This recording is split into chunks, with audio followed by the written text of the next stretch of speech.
We are often told that in the vastness of the universe, anything is possible. It's a comforting idea, the thought that given enough time and enough space, the cosmos is a theater of infinite potential. That no star is too far, no secret too deep. But as we look closer at the fabric of reality, a different story begins to emerge. A story that suggests the most fundamental, the most creative aspect of our universe isn't what can happen, but what cannot. Welcome to the science for deep sleep. If this kind of calm exploration into the universe helps you unwind, consider liking the video and subscribing to the channel. And wherever you are right now, whether near an ocean, a forest, a city, or somewhere quiet in between, feel free to share where you're watching or listening from. This is a journey to understand a series of cosmic rules, unchangeable limits etched into the nature of existence. These are not arbitrary restrictions. They are the silent architects of everything we see. They are the reason stars form, the reason time seems to flow in only one direction, and the reason we can exist to wonder about it all. The story of our universe, it turns out, is not one of infinite freedom. It is the story of how profound, elegant, and inescapable limits make everything possible. And it begins with a barrier so famous it has defined our place in the cosmos: a speed limit. There is a boundary at the edge of what is reachable. Not a physical wall, but a limit woven into space and time. It is a line defined by the fastest thing in the universe, and it keeps us confined, for now, to our small cosmic neighborhood. For all our ambition to explore the stars, we find ourselves faced with a fundamental rule: you cannot travel faster than light. But why? Why can we not simply build a more powerful engine or push a little harder? The answer reveals something deeper than just a speed limit. It shows that the very nature of space, time, and matter is built from this one, ultimate constraint. This isn't just a rule to be followed. It's a rule that makes the universe, and us, what we are. The cosmic speed limit, the end of here and now. The idea of a speed limit feels intuitive. On a highway, vehicles are limited by engine power and friction. In the sky, jets are limited by air resistance. For a long time, we assumed the universe worked in a similar way. Speed was a matter of effort. If you wanted to go faster, you simply needed a greater push. The physics of Galileo and Newton described a world where, in principle, any speed was attainable. There was no final number, no ultimate velocity. This understanding began to change with the work of Albert Einstein in 1905. At the heart of his theory of special relativity was a proposition that challenged everyday experience: the speed of light in a vacuum is constant. It does not matter if you are standing still or moving at a tremendous velocity yourself. If you measure the speed of a passing light beam, you will always get the same number: an exact value defined as 299,792,458 meters per second. This seems impossible. It defies our daily observations. If you are in a car moving at 50 kilometers per hour and another car passes you at 60, you perceive its relative speed as just 10 kilometers per hour. With light, this simple addition fails. Whether the source of light is moving toward you or away from you, its speed remains stubbornly, unshakably the same. The universe, Einstein realized, must perform extraordinary adjustments to keep this rule true. If the speed of light will not change, something else must. That something else is space and time. Imagine you are on a spaceship traveling at 99% the speed of light, chasing a beam of light you have just fired. From your perspective, that light still pulls away from you at its full, constant speed. The only way the universe can resolve this is by altering your reality relative to a stationary observer. For you on that ship, time itself must slow down. This is time dilation. Your clocks would tick slower, your heart would beat slower, all from the perspective of someone watching from Earth. To them, you would appear to be living in slow motion. At the same time, space itself contracts in your direction of motion. From an outside perspective, your spaceship would appear shorter. This is length contraction. To uphold the constant speed of light, the universe literally reshapes the fabric of spacetime. The speed of light is not just a velocity. It is the conversion factor between space and time, the rate at which one can be traded for the other. But what happens if you try to break this limit? What if you keep adding more and more energy to go faster? This is where the equation E equals mc squared becomes critical. It not only describes the energy within matter but also the cost of motion. As an object with mass approaches the speed of light, its inertia, its resistance to being accelerated further, begins to increase. At first, this increase is small. But as you get closer to light speed, your effective mass grows substantially. At 90% the speed of light, your mass has more than doubled. At 99.9%, it is over 22 times greater. As you approach that ultimate limit, your mass approaches infinity. To accelerate an infinitely massive object would require an infinite amount of energy. All the energy in the known universe would not be enough to push a single atom to the speed of light, let alone past it. The speed of light, therefore, is more than a limit on travel. It is a fundamental boundary in the relationship between energy, mass, space, and time. Perhaps its most profound implication is the limit it places on causality. The speed of light is the speed of information, the fastest that any cause can travel to create an effect.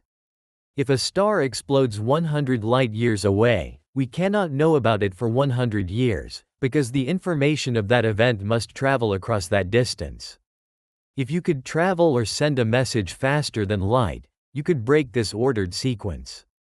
You could receive a reply before a message was sent. The past and future would become a meaningless jumble. The speed of light, then, is the universe's way of keeping its story straight. It defines what parts of the cosmos can influence other parts, creating a cosmic horizon, a bubble of the observable universe around us, defined by the distance light has had time to travel since the Big Bang. This limit is both humbling and essential. It confines us, making interstellar journeys an immense challenge. But it also structures our reality, providing the framework that separates yesterday from tomorrow, cause from effect. It is the first great rule that doesn't just forbid inaction, but in doing so, creates the orderly cosmos we inhabit. The arrow of time, the limit of unscrambling an egg. If the speed of light sets the limit of where we can go, our next limit governs when. It is a law so deeply embedded in our experience that we rarely recognize it as a law at all. The simple, undeniable fact that time moves in one direction. You can remember the past, but not the future. A glass can shatter, but the pieces will not leap from the floor to reassemble. This one-way street for time, this progression from order to disorder, is known as the arrow of time. It is governed by one of the most powerful laws in physics, the Second Law of Thermodynamics. At its core, the second law is about a quantity called entropy, often described as disorder or randomness. The law states that in an isolated system, such as the universe as a whole, total entropy can only increase or stay the same. It never decreases. This is why a hot cup of coffee cools to room temperature, but a room temperature coffee never spontaneously heats up. But why does the universe have this drive towards disorder? The answer, as the physicist Ludwig Boltzmann discovered, is simply about probability. Imagine a box with a partition in the middle, and a gas of just 10 particles on one side. The chance of all 10 particles being on the left side is possible, but it is just one specific arrangement out of many. There are far more arrangements where the particles are spread evenly between both sides. Now, remove the partition. The particles move around randomly. The laws governing their individual collisions are perfectly time reversible. A video of two particles colliding would look just as valid played backward. The arrow of time emerges not from these individual actions, but from the statistics of the whole system. There is only one way for all 10 particles to be on the left side, a highly ordered, low-entropy state. There are, however, thousands of ways for them to be spread out, a disordered, high-entropy state. The system is not trying to be disordered. It is just that for every one arrangement we would call ordered, there is an astronomically larger number of arrangements we would call disordered. An unscrambled egg is one specific configuration of proteins and fats. A scrambled egg represents one of trillions upon trillions of possible disordered configurations. It is not impossible for the egg to unscramble itself. It is just so fantastically improbable that you would have to wait for lifetimes of the universe to see it happen. The second law is the law of large numbers applied to reality. We know a video is playing forward when we see entropy increasing, when the ice cube melts or the star explodes. This raises a profound question. If the universe is always moving toward maximum disorder, it must have started in a state of incredible order. Indeed, it did. The early universe, according to the Big Bang theory, was an astonishingly hot, dense, and uniform state. For a system dominated by gravity, this uniformity is a state of very low entropy. Gravity wants to pull matter into clumps. A smooth distribution is highly ordered and improbable. So, the universe began with its entropy dial turned all the way down. For roughly 13.8 billion years, it has been unwinding, moving towards states of higher probability. The expansion of the universe, the formation of stars, life, and death, all of it is part of this grand cosmic process of entropy increasing. This limit, the inevitability of increasing entropy, dictates an ultimate fate. If the universe continues to expand, it will eventually reach a state of maximum equilibrium known as the heat death. A future where all stars have burned out, all matter has decayed, and all that remains is a cold, dark, and uniform soup of particles. A universe where entropy can no longer increase, and where the arrow of time would cease to have meaning, because nothing would ever happen. Life itself is a process that temporarily creates order in one place, our bodies, by creating even more disorder elsewhere, by consuming food and releasing heat. We are fleeting pockets of complexity, fighting a quiet, losing battle against the universe's ultimate tendency. The limit of knowledge, the fuzziness of reality. We have seen a limit on space and a limit on time. There is another, perhaps stranger limit. A limit on what can be known. This is the domain of quantum mechanics, and its central principle is the Heisenberg uncertainty principle. In classical physics, the universe was often imagined as a great clockwork mechanism. If you knew the precise position and momentum of every particle, you could, in principle, predict the entire future. Reality was assumed to be sharp, definite, and perfectly knowable. In the early 20th century, as physicists probed the atomic scale, this clockwork picture began to dissolve.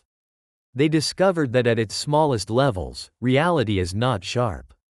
It is fundamentally fuzzy. Werner Heisenberg's uncertainty principle states that there are pairs of properties that cannot be simultaneously known with perfect accuracy. The most famous pair is position and momentum.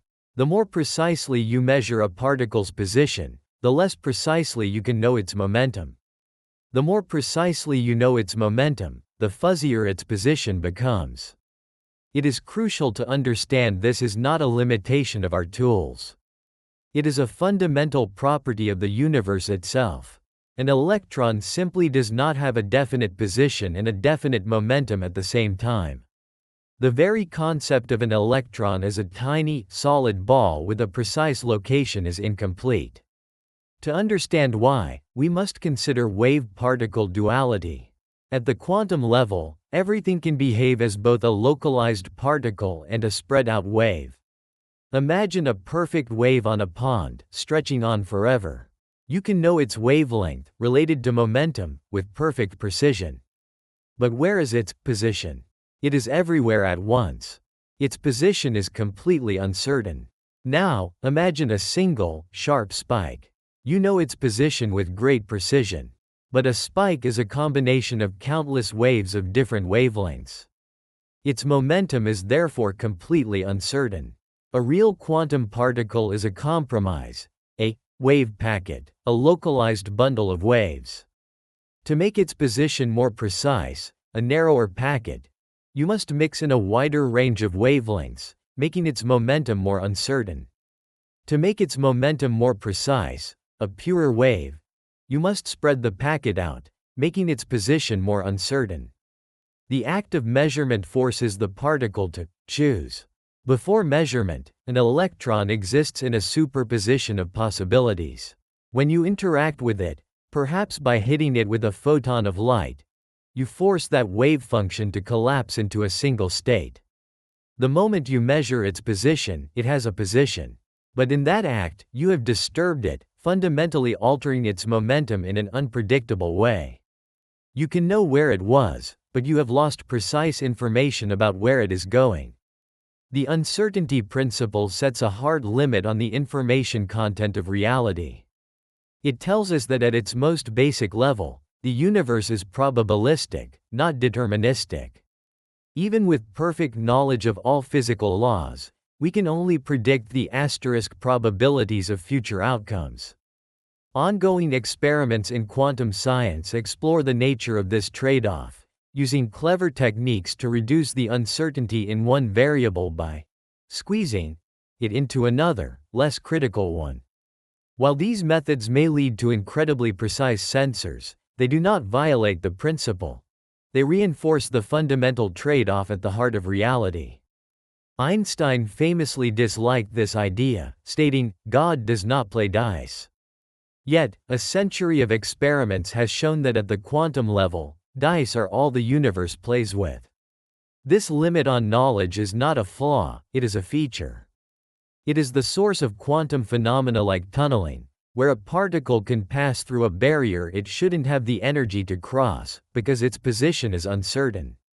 This quantum fuzziness is essential for processes like nuclear fusion in the Sun. The uncertainty principle represents the end of the clockwork universe, introducing a fundamental limit on what we can ever know. The limit of existence, the cosmic fine-tuning. We have explored limits on space, time, and knowledge. But there is one final, overarching limit that is perhaps the most mysterious of all: the limit of existence itself. It arises from an observation that the fundamental constants of nature, the very numbers that define the laws of physics, appear to be exquisitely fine-tuned to permit the existence of life. Think of the universe as being governed by a series of dials. There's a dial for the strength of gravity, another for the mass of the electron, and another for the energy driving the universe's expansion. In our current model of physics, there are around 26 such independent parameters. What physicists have found is that if you were to nudge any of these dials, even by a tiny amount, the universe as we know it would cease to exist. There would be no stars, no planets, and no life. Consider the strong nuclear force, which binds protons and neutrons in an atom's nucleus. If it were just 2% weaker, hydrogen would be the only element in the universe. If it were just 0.5% stronger, stars would burn through their fuel in a fraction of a second.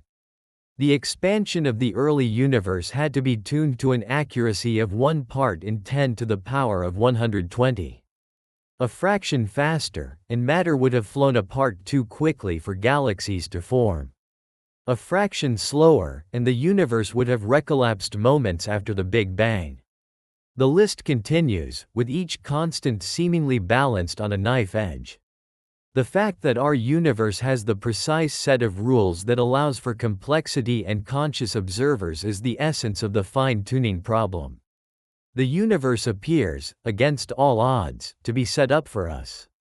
Physicists have proposed 3 main categories of explanation for this. The first is mere chance. We simply won the cosmic lottery, and the universe just happens to have this one set of life-permitting values.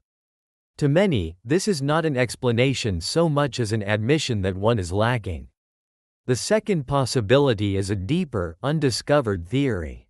Perhaps there is a more fundamental law that explains why the constants must have the values they do, making them necessary rather than arbitrary. The search for such a theory is one of the great pursuits of modern physics. The third, and a popular explanation among many cosmologists, is the multiverse. This idea suggests our universe is but one of countless others, each with different, random values for its physical constants. The vast majority of these universes would be sterile and empty. But with a near infinite number of universes, even the most improbable outcomes become inevitable. By sheer chance, a tiny fraction will have the right combination of constants for life to emerge. This is known as the anthropic principle. It suggests that since we are here to ask the question, we must, by definition, find ourselves in one of those rare, habitable universes. The fine-tuning problem represents an ultimate limit. It suggests that the very laws of our reality are a kind of boundary condition. Our universe appears to be a tiny, habitable island in a vast ocean of sterile possibilities. This final limit is not about what we can do or what we can know, it is about what can be. This journey from the edge of spacetime to the heart of the quantum realm shows us a universe built on rules. Understanding these limits requires us to push the limits of our own knowledge. Just as each physical principle builds upon the others, building your own understanding requires a solid foundation. If this kind of calm exploration into the architecture of reality helps you unwind, you might find Brilliant.org to be a useful tool. Brilliant is an interactive learning platform that helps you build an intuitive grasp of complex topics through problem solving. Instead of just watching lectures, you engage with concepts directly, from the logic of special relativity to the statistical nature of entropy. Their courses on classical and quantum mechanics are a perfect next step, allowing you to build the framework of knowledge we've discussed today, piece by piece. To get started for free, and for 20% off an annual premium subscription, you can go to brilliant.org/slowlyexplained. We began with a question. What if the most important thing about our universe is not what it allows, but what it forbids? We've traveled through 4 of the most profound limits known to physics. The speed of light, a limit on information that enforces causality and gives the universe a coherent story. The Second Law of Thermodynamics, a limit on reversal that gives time its arrow and drives the universe from order toward disorder. The Heisenberg uncertainty principle, a limit on knowledge that reveals a reality that is fundamentally probabilistic. And finally, the fine-tuning of the constants, a limit on existence itself, which suggests our universe is a fragile and improbable island of complexity. Together, these limits paint a picture of a cosmos governed by strict, unbreakable rules. But these rules are not a prison. They are the architecture of reality. A world without a speed limit would be a world without cause and effect. A world without the arrow of time would be static. A world without quantum uncertainty might be too rigid to allow for the novelty of life. And a universe without its precisely tuned constants would be an empty void. The limits are not chains, they are the pillars that hold the cosmos up. They are the source of structure and order, the reliable framework that allows complexity to emerge, for gas to form stars, for planets to form, for life to evolve, and for us to wonder about it all. The ultimate rule of physics, then, may not be about what can happen, but what can't. And the greatest paradox is that within these cosmic prohibitions, the universe finds the freedom to create everything. The rules do not prevent the game, they are the game. And we are the players who have just begun to understand them. Why hitting light speed requires infinite energy. Have you ever just dreamed of hopping in a starship and zipping across the galaxy like they do in the movies? Watching nebulae drift past your window and showing up at some distant planet in what feels like just a few days. It really feels like it should be possible, right? Just a matter of building a faster engine, a more powerful reactor. We've crossed oceans, climbed mountains, and even stepped off our own planet. The stars feel like the next logical step. The dream is simple and deeply human. Just go faster, see what's over that next horizon, even if that horizon is light years away. But the universe has a brutal, unyielding speed limit. It's a rule so fundamental it governs everything, from the tiniest particles to the biggest galaxies. And this rule says that as you get faster, you also get heavier. So heavy that reaching the ultimate speed, the speed of light, wouldn't just take a lot of energy. It would literally take all of it. So, let's break down exactly why this strange, counterintuitive rule exists. We'll explore why the cosmic speed limit isn't some technological hurdle we can eventually overcome, but a fundamental law of reality itself. The problem, as it turns out, has nothing to do with our engines. It's built into the very fabric of space and time. Imagine trying to run forward, but with every single step, the ground in front of you stretches out, and your own body gets heavier, making that next step harder than the last. That's exactly what trying to reach light speed is like. You're not fighting technology, you're fighting the geometry of the universe itself. If you're the kind of person who stares at the night sky and wonders about the big questions, the rules that run everything from starlight to starships, then you're in the right place. We explore these ideas every single week. So if you enjoy this, think about hitting that subscribe button and ringing the bell.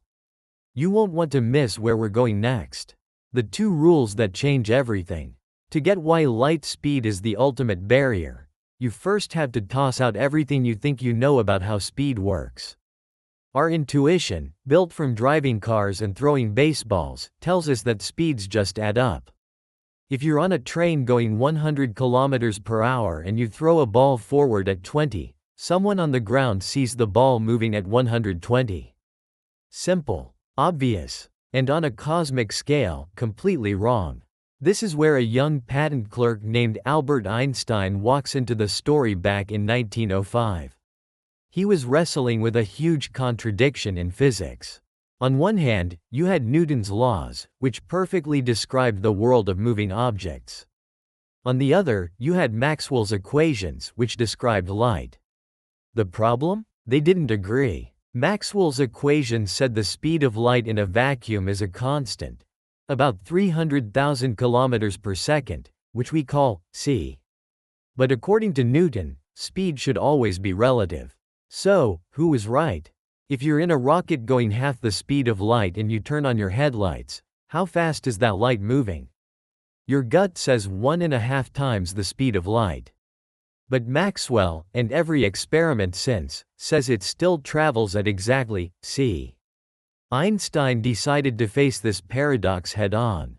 He came up with a radical new view of the universe, built on two deceptively simple ideas that, if you accept them, change everything. First, the laws of physics are the same for everyone in uniform motion. This just means there's no special, at-rest, spot in the universe. If you're in a perfectly smooth spaceship with no windows, there's no experiment you can do to prove you're moving. All motion is relative. Second, and this one's the bombshell. The speed of light in a vacuum is the same for all observers, no matter how fast they're moving. This is the rule that breaks our brains. It shatters our everyday intuition. It means that whether you're standing still, running towards a flashlight, or flying away from it at 99% the speed of light, if you measure the light beams, you will always get the same number, c. Think about how wild that is. It's like you're on the highway going 100 kilometers per hour, and a car coming the other way at 100 doesn't seem to approach at 200, but at 100. It makes zero sense in our world, but in Einstein's universe, it's the law. For this bizarre rule to hold true, something else has to give. If the speed of light is absolute, then space and time themselves must be relative. They have to stretch and squeeze to make sure that light's speed is the same for you, for me, for everyone. And from this one strange truth, all the weirdness of relativity, including the infinite energy problem, starts to unfold. The wall, it's not an engine problem, it's a mass problem. Okay, so the universe has this weird rule. The speed of light is always the same. What does that actually mean for our starship? You might think, so what if speeds don't add up? I'll just keep pushing, burn more fuel, get a bigger engine, and just keep accelerating. If you have a 1-ton spacecraft and you apply a force, it speeds up. To make it speed up faster, just apply more force. But here's the catch. The problem isn't the rocket, it's the universe pushing back. As an object with mass gets faster, it gets exponentially harder to push. It's not about needing a better engine, it's about the thing you're pushing becoming, in a very real sense, heavier. This is where Einstein's other, even more famous equation comes in. E equals mc squared. Most people hear this and think of atomic bombs. That you can get a lot of energy from a little bit of mass. And that's true, but it's way more fundamental. It says that energy and mass are two sides of the same coin. Mass is just a form of concentrated, congealed, energy. Let's break that down. Every object has a rest mass. That's its mass when it's sitting still. Think of it as its baseline energy. When you push on that object, you give it kinetic energy, the energy of motion. But here's the relativistic trick. That kinetic energy you add doesn't just float around. It actually adds to the asterisk total energy of the object. And since energy and mass are equivalent, by increasing the object's total energy, you have also increased its mass. Physicists today often prefer the term relativistic mass for this, because the object's actual stuff, its rest mass, hasn't changed. It doesn't have more atoms. But its inertia, its resistance to being pushed, has absolutely gone up. From your perspective, it behaves exactly as if it has gotten heavier. A thrown baseball technically has more mass than one sitting on the ground, but the difference is so tiny it's impossible to measure. As you approach the speed of light, however, this effect skyrockets. It becomes the single most dominant factor. This isn't a metaphor. You are no longer just pushing a 1-ton spacecraft. You're now pushing a spacecraft that is actively gaining mass as you pour more and more energy into it. You've hit a wall, not of technology, but of mass itself. The runaway effect, pushing a mountain. Let's make this real. Imagine our 1-ton starship, floating in space. We fire up the engines. At first, everything feels normal. We burn fuel, we gain speed. We go from 1,000 kilometers per second to 2,000 kilometers per second. It takes energy, but it's manageable. So we keep pushing. Now, let's start really aiming for c. When our ship reaches 50% of the speed of light, its relativistic mass has already grown by about 15%. Our 1-ton ship now effectively weighs 1.15 tons. It takes more fuel to get that next bump in speed than it did at the start. But we press on. We push harder and harder, and we hit 90% of the speed of light. At this speed, the math of relativity tells us something startling. Our ship's mass has more than doubled. Our 1-ton ship now has the inertia of a 2.3-ton ship. For every bit of energy we now put in, we get less than half the acceleration we got at the beginning. We're flooring the accelerator, but the speedometer needle is just crawling. This is the runaway effect. The closer you get to the finish line, the farther away it seems to get. But we are determined. We keep pushing. Our ship claws its way up to 99% of the speed of light. Looking out the window, the stars are warped and blue, the universe is distorted. And our ship's mass? It has ballooned to have the inertia of a 7.1-ton object. We went from 90% to 99% of c, a gain of just 9%, but we had to more than triple the ship's effective mass to do it. The law of diminishing returns has become a brutal tyrant. Let's get even closer. We reach 99.9% of the speed of light. Our 1-ton ship now has the inertia of a 22.4-ton ship. At 99.999%, its effective mass is over 223 tons. At 99.999999%, it's over 7,071 tons. What started as a small ship now has the inertia of a naval destroyer. See the pattern? Each extra 9 we add after the decimal point costs a colossal leap in energy. The force needed for that next tiny fraction of speed grows astronomically.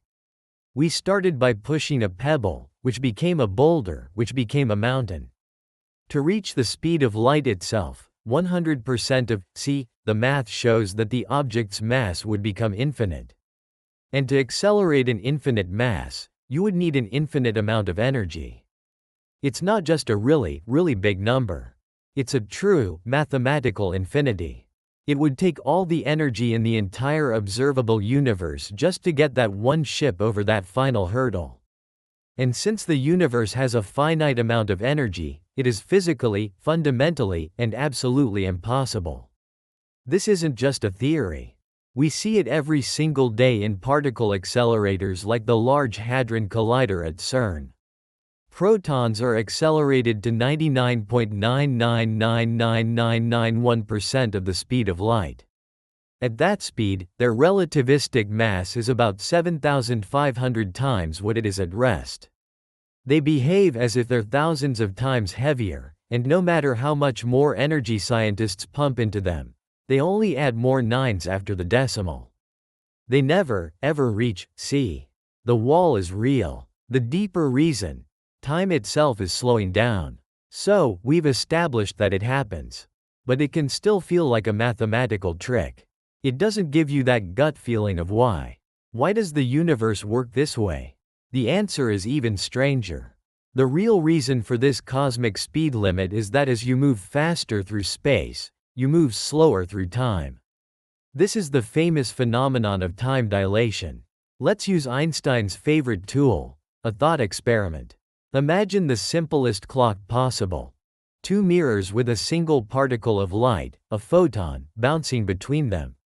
Every time the photon hits a mirror, the clock ticks. Now, let's put this clock on our spaceship. When the ship is sitting still, the photon just bounces straight up and down. Tick, tock, easy. But now, let's watch that spaceship fly past us at 80% the speed of light. From our perspective here on Earth, what do we see? The clock is moving sideways. For the photon to get from the bottom mirror to the top, it no longer travels a short, straight path. It now has to travel a longer, diagonal path. And here's the kicker. Remember that unbreakable rule. The speed of light is constant for everyone. It's constant for the person on the ship, and it's constant for us watching it. So, from our point of view, the photon is traveling a asterisk longer distance but at the asterisk exact same speed. The only way for that to be possible is for time itself to change. For the photon to cover more ground at the same speed, it must take more time to make the trip. Therefore, from our perspective, the moving clock is ticking slower. This isn't an illusion. Time for everything on that ship, the clock, the computers, the astronauts, is genuinely passing more slowly than time for us. The faster the ship goes, the longer that diagonal path gets, and the slower time flows. At 99.9% of the speed of light, for every 22 seconds that pass for a stationary observer, only 1 second would tick by on the ship. Now we can finally connect it all. How does time slowing down make you heavier? Imagine you're on Earth, pushing that speeding ship with some kind of energy beam. You apply a force for 1 of your seconds. But on the ship, where time is running slow, less than a second has actually passed. The ship's engine is trying to accelerate, but its seconds are longer than yours. So your push is being applied over a shorter duration from the ship's point of view. It's like trying to push a kid on a swing, but you're only allowed to touch the swing for a split second. Your effort becomes less and less effective. To get the same change in speed, you have to compensate for this time warp by pushing much, much harder. You have to pour in exponentially more energy just to make up for the fact that time on the ship is fighting you. This increased resistance to acceleration is what we perceive as an increase in mass. Relativistic mass and time dilation aren't two different things. They are two descriptions of the exact same reality. The reason it takes infinite energy to reach light speed is because at light speed, time would stop completely. And how do you accelerate something when its time has stopped? You can't. You'd need an infinite force. The brutal reality of interstellar space. But let's say you could. Let's say you found some magic that violates physics and gives you near infinite energy. The universe has other, more brutal ways of stopping you. The emptiness of interstellar space isn't actually empty. It's filled with a thin soup of hydrogen atoms and tiny bits of dust. To us, that's a near-perfect vacuum. But for a ship traveling at a huge fraction of the speed of light, that vacuum becomes a deadly sandblaster. Think about impact energy. It goes up with the square of your speed. When you're moving at 99% of the speed of light, even the tiniest speck of dust carries an apocalyptic amount of energy relative to your ship. A single hydrogen atom hitting the front of your ship would impact with the energy of a high-speed cosmic ray. The front of your ship would be bombarded by a constant stream of these particles, creating lethal radiation and incredible heat. It would be like sitting at the target end of a particle accelerator. You'd need unimaginable shielding just to survive. And hydrogen atoms are the small stuff. Space is also full of micrometeoroids, dust grains no bigger than a speck of sand. At normal speeds, they're nothing. But at 99% the speed of light, a single dust grain weighing just 1,000th of a gram would hit your ship with the kinetic energy of detonating over 100 kilograms of TNT. Hitting something the size of a pebble would be like setting off a small nuclear weapon against your hull. Your trip across the galaxy would be a terrifying flight through a cosmic minefield. Any ship traveling at these speeds would be vaporized long before it got anywhere. The empty vacuum of space becomes a lethal, impenetrable wall. Conclusion. So, why can't we reach the speed of light? It's not because our engines aren't good enough. It's because the universe simply isn't built that way. The journey to see is a journey toward infinity. We start with a weird new rule. Light's speed is always constant. From that one fact, reality starts to warp. We find that the energy we use to go faster gets converted into mass, making our ship heavier and harder to push. This creates a runaway effect, a vertical wall on a graph that demands infinite energy to climb. Then we look deeper and find the true reason. As you speed up, your time slows down. This time dilation is what makes your engines less effective, which we feel as an increase in mass. It's the very geometry of spacetime creating the barrier. And finally, even if we could cheat those laws, the physical junk in space, the gas and dust, would become a lethal barrage, tearing any ship apart. The cosmic speed limit isn't some frustrating barrier holding us back. It's a fundamental pillar of our reality. It's the law that ensures effects never happen before their causes. A universe without it would be a chaotic mess. For a photon, a particle of light, the journey is totally different. Since it has no rest mass, it is born at the speed of light and only ever travels at that speed. From a photon's perspective, time doesn't pass at all. The distance between the star where it was born and your eye is zero. It leaves and arrives in the exact same instant. But for us, creatures of mass, we're bound to a different fate. We are destined to travel through time, moving forever at speeds below that ultimate limit. The stars will likely remain distant dreams, their light a reminder of the vast, silent, and law-abiding cosmos we call home. The speed of light isn't a goal to be reached. It's the ruler of the universe, a constant that defines the structure of space and time, and in doing so, shapes our entire existence. Einstein's God equation forbids infinite power. What would happen if we could add an infinite amount of energy to a single, tiny grain of sand? Would it wipe out the world in a blinding explosion of light and heat? The answer is, well, it is far more dramatic and fundamental than you might imagine. It would not merely destroy our world, it would cause reality itself to collapse. Space, time, and the laws that hold our universe together would cease to exist in a single instant. How can something so small trigger such an all-encompassing catastrophe? The secret lies in what is probably the most famous, and at the same time most deeply misunderstood, equation in the world. E equals mc squared. This formula is far more than just a few symbols on paper. It is a fundamental building block of the cosmos, a kind of divine rulebook that sets the limits of what is possible. Today, we will unravel together why this equation not only forbids infinite power, but why that prohibition is the sole guarantee of our existence. Join me on a journey to the outermost boundaries of physics to understand why some rules must never be broken. But before we turn to Einstein's genius, we must understand an even more fundamental law. One that each of us experiences every day, without thinking about it.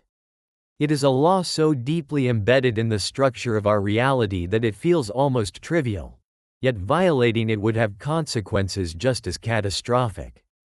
It is the law of conservation of energy. Imagine you are holding a ball in your hand. In this position, high above the ground, the ball has something physicists call potential energy. It is essentially stored energy, a promise of motion that exists only because of Earth's relentless gravitational pull. The higher you lift the ball, the more potential energy you pack into it. And now, let go. The ball falls, accelerating faster and faster. The stored potential energy is converted into kinetic energy, the energy of motion. Just before the ball slams into the ground, almost all of the potential energy has been transformed into kinetic energy. If you were to measure the energy at the beginning, purely potential, and the energy at the end, almost purely kinetic, you would notice something astonishing. The total amount is exactly the same. Energy has not appeared from nowhere, nor has it vanished, it has only changed form. This is the core of the law of conservation of energy. In a closed system, the total amount of energy always remains constant. The unbreakable rule, energy cannot be created. This principle is one of the central pillars of all physics. It applies everywhere, at all times. But what does a closed system mean, and what actually happens to the energy after the impact? When the ball hits the ground, we hear a sound, that is sound energy. We feel a slight vibration, and both the ball and the ground warm up ever so slightly at the point of contact, that is thermal energy. A portion of the kinetic energy has been converted into sound and heat. When the ball bounces back up, it no longer reaches its original height, because some of its energy has leaked into these other forms. But, and this is the crucial point, if we were to add up every single form of energy, the remaining kinetic energy, the new potential energy, the sound waves, and the heat, the total would still be exactly the same as it was at the beginning. This law is not just a convenient observation, it is a mathematical necessity that emerges from the deepest symmetries of our universe. But what if it did not hold? What if we could simply create energy out of nothing? This question has fascinated inventors, dreamers, and charlatans alike for centuries, leading to one of the most intriguing dead ends in the history of science: the search for the perpetual motion machine. A perpetual motion machine is a device that, once started, runs forever and performs infinite work without any energy input. It would create energy from nothing, directly violating the conservation of energy. The designs are often brilliantly complex. One of the most famous is the overbalanced wheel of the Indian mathematician Bhaskara II from the 12th century. Imagine a wheel with swinging weights attached. The idea is that on the descending side, the weights swing outward, farther from the center, while on the ascending side they remain closer to the center. This imbalance, it was hoped, would create a permanent torque and keep the wheel turning forever. For centuries, countless tinkerers tried to build such machines. Yet all of them failed for the same reason. They ignored an unforgiving enemy: friction. Every moving part generates friction. Every object moving through air experiences drag. These forces relentlessly convert a small portion of the motion's energy into heat, which leaves the system. Bhaskara's wheel might spin a few times, perhaps even impressively for a while, but eventually, the lost energy would inevitably bring the system to a halt. The impossibility of perpetual motion is so fundamental that in 1775, the French Patent Office decided to stop accepting patent applications for such machines altogether, purely a waste of time. But why is the universe so strict? Why does it forbid this tempting idea of free energy so absolutely? The answer lies in an even deeper truth, discovered by one of the greatest mathematicians of the 20th century, Emmy Noether. The dream of infinite power, perpetual motion. Emmy Noether was a brilliant mathematician whose work revolutionized modern physics. In 1918, she formulated what is now known as Noether's theorem, which establishes a beautiful connection between symmetry and conservation laws. What does that mean in plain language? A symmetry in physics means that the laws of nature do not change when you do something specific. Consider time. The laws of physics are time-symmetric. That means an experiment you perform today will yield exactly the same result under the same conditions tomorrow, in a year, or in a billion years. Gravity does not depend on the date. This may seem obvious, but Emmy Noether mathematically proved that it is precisely because the laws of physics are unchanged over time that energy must be conserved. The conservation of energy is therefore not an arbitrary rule. It is a direct consequence of the fact that time flows uniformly. If we were to build a functioning perpetual motion machine, we would not merely solve an engineering problem. We would prove that the laws of physics are no longer the same at all times. The consequences would be absurd. A ball you drop could suddenly shoot upward, accelerating faster and faster. Cause and effect would lose their meaning.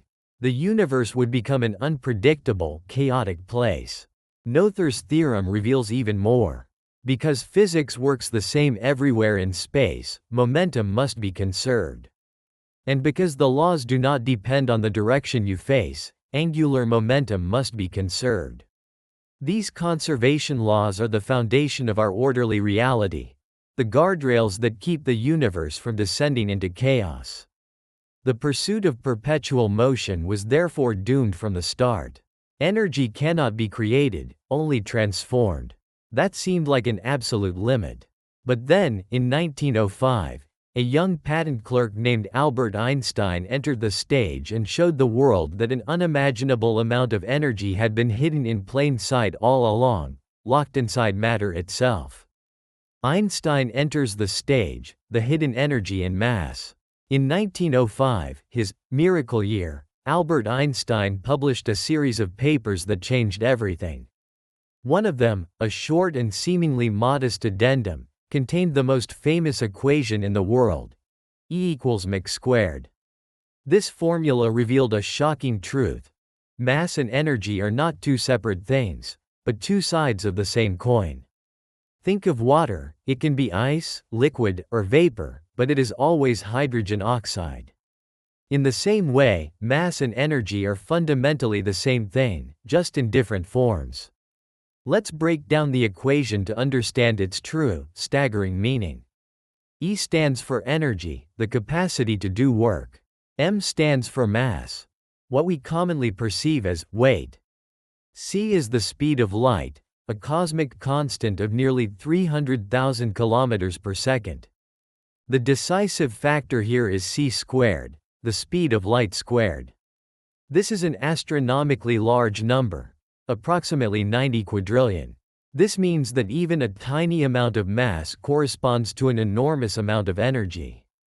Take our grain of sand from the beginning. It has a mass of about 0.001 grams. Plugging that into Einstein's equation, the energy contained within it amounts to roughly 90 billion joules. To put that into perspective, that is about the amount of energy released by burning 2,000 tons of coal. All of that energy is contained in a single, tiny grain of sand. This conversion of mass into energy is not just theory. We see it every day in the sun, where hydrogen fuses into helium. The resulting helium is ever so slightly lighter than the original hydrogen atoms. This lost mass is converted, according to E equals mc squared, into the immense amount of light and heat that makes life on Earth possible. We see it in nuclear power plants, and we have witnessed its destructive force in atomic weapons. E equals mc squared therefore tells us that matter is an extremely concentrated form of energy. But the equation works both ways. Just as mass can become energy, energy can become mass.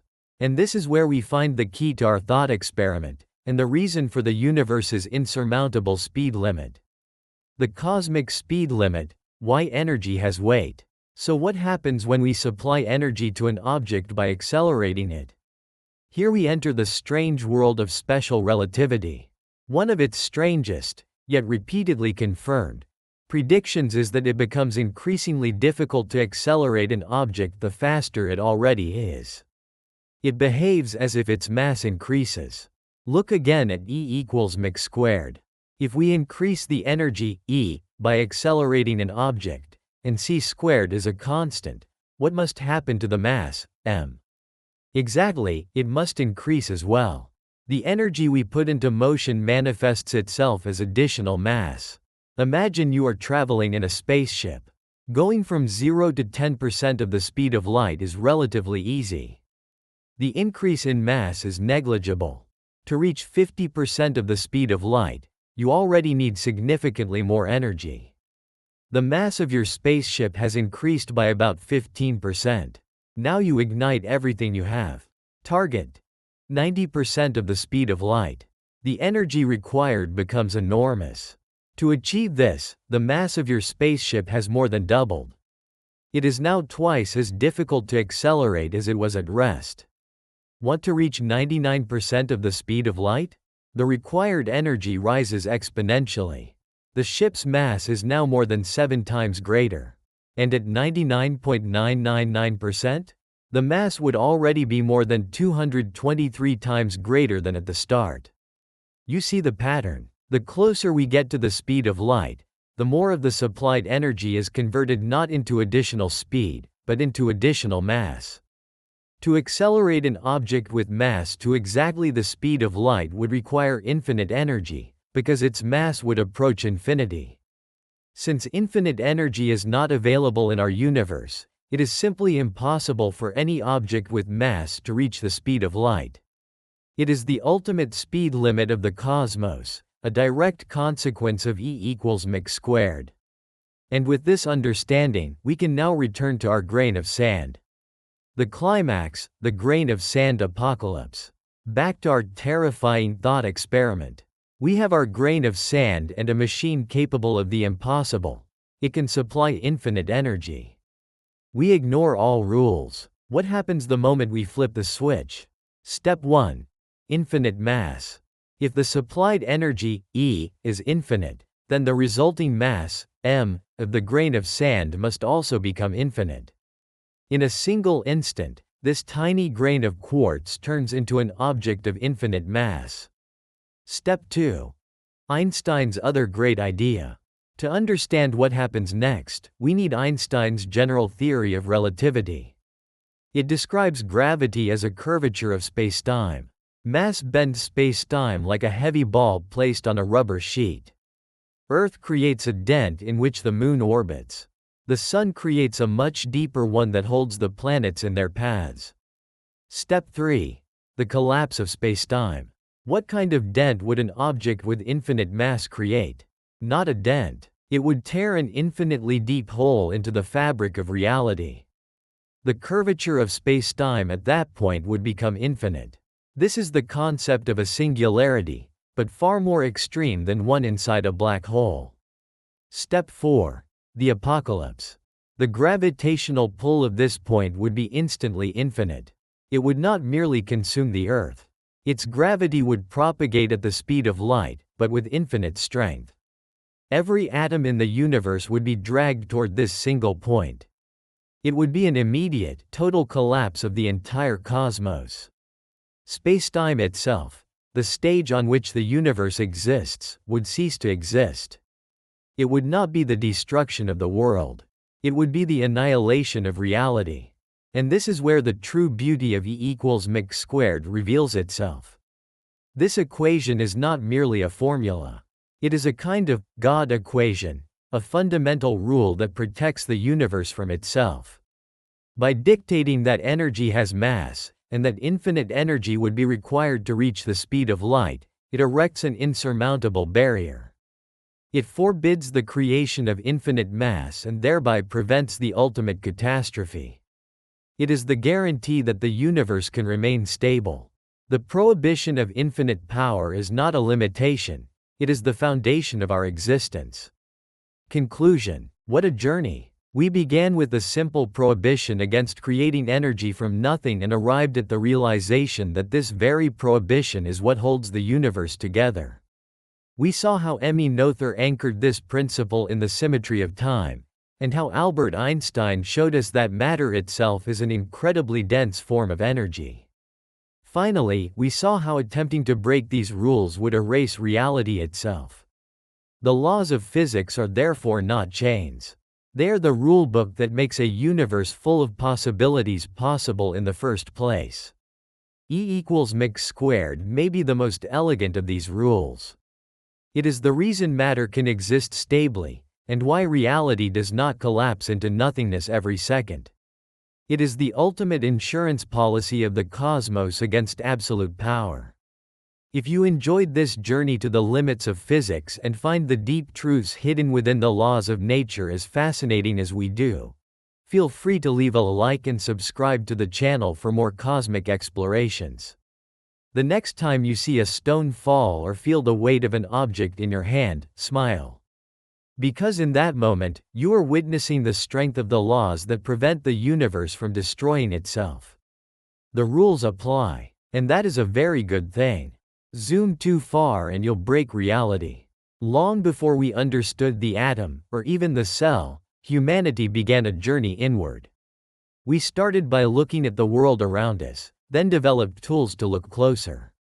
First with lenses of polished glass, then with beams of electrons.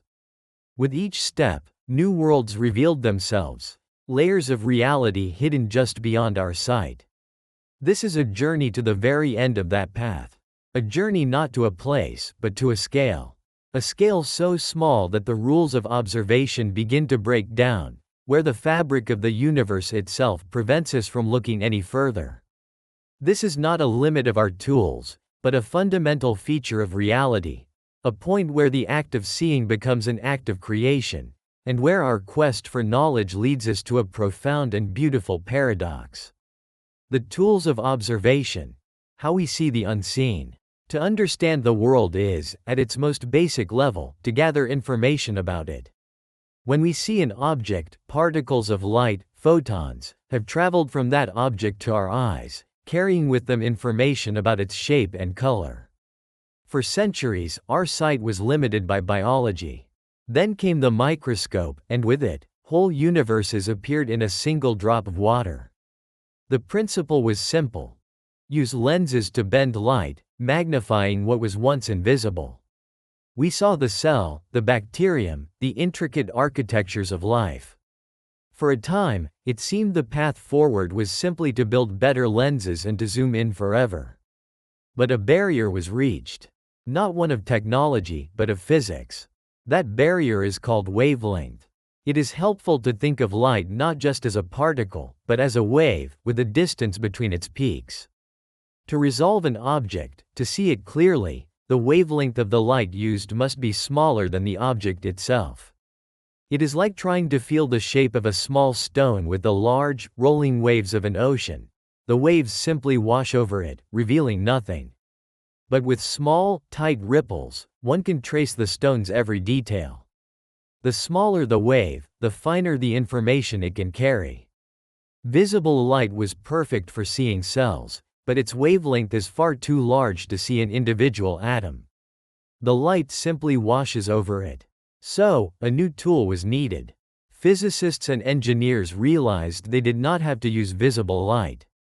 The electromagnetic spectrum is a vast continuum, and beyond the visible, there are waves with shorter and shorter wavelengths, ultraviolet, X-rays, and gamma rays.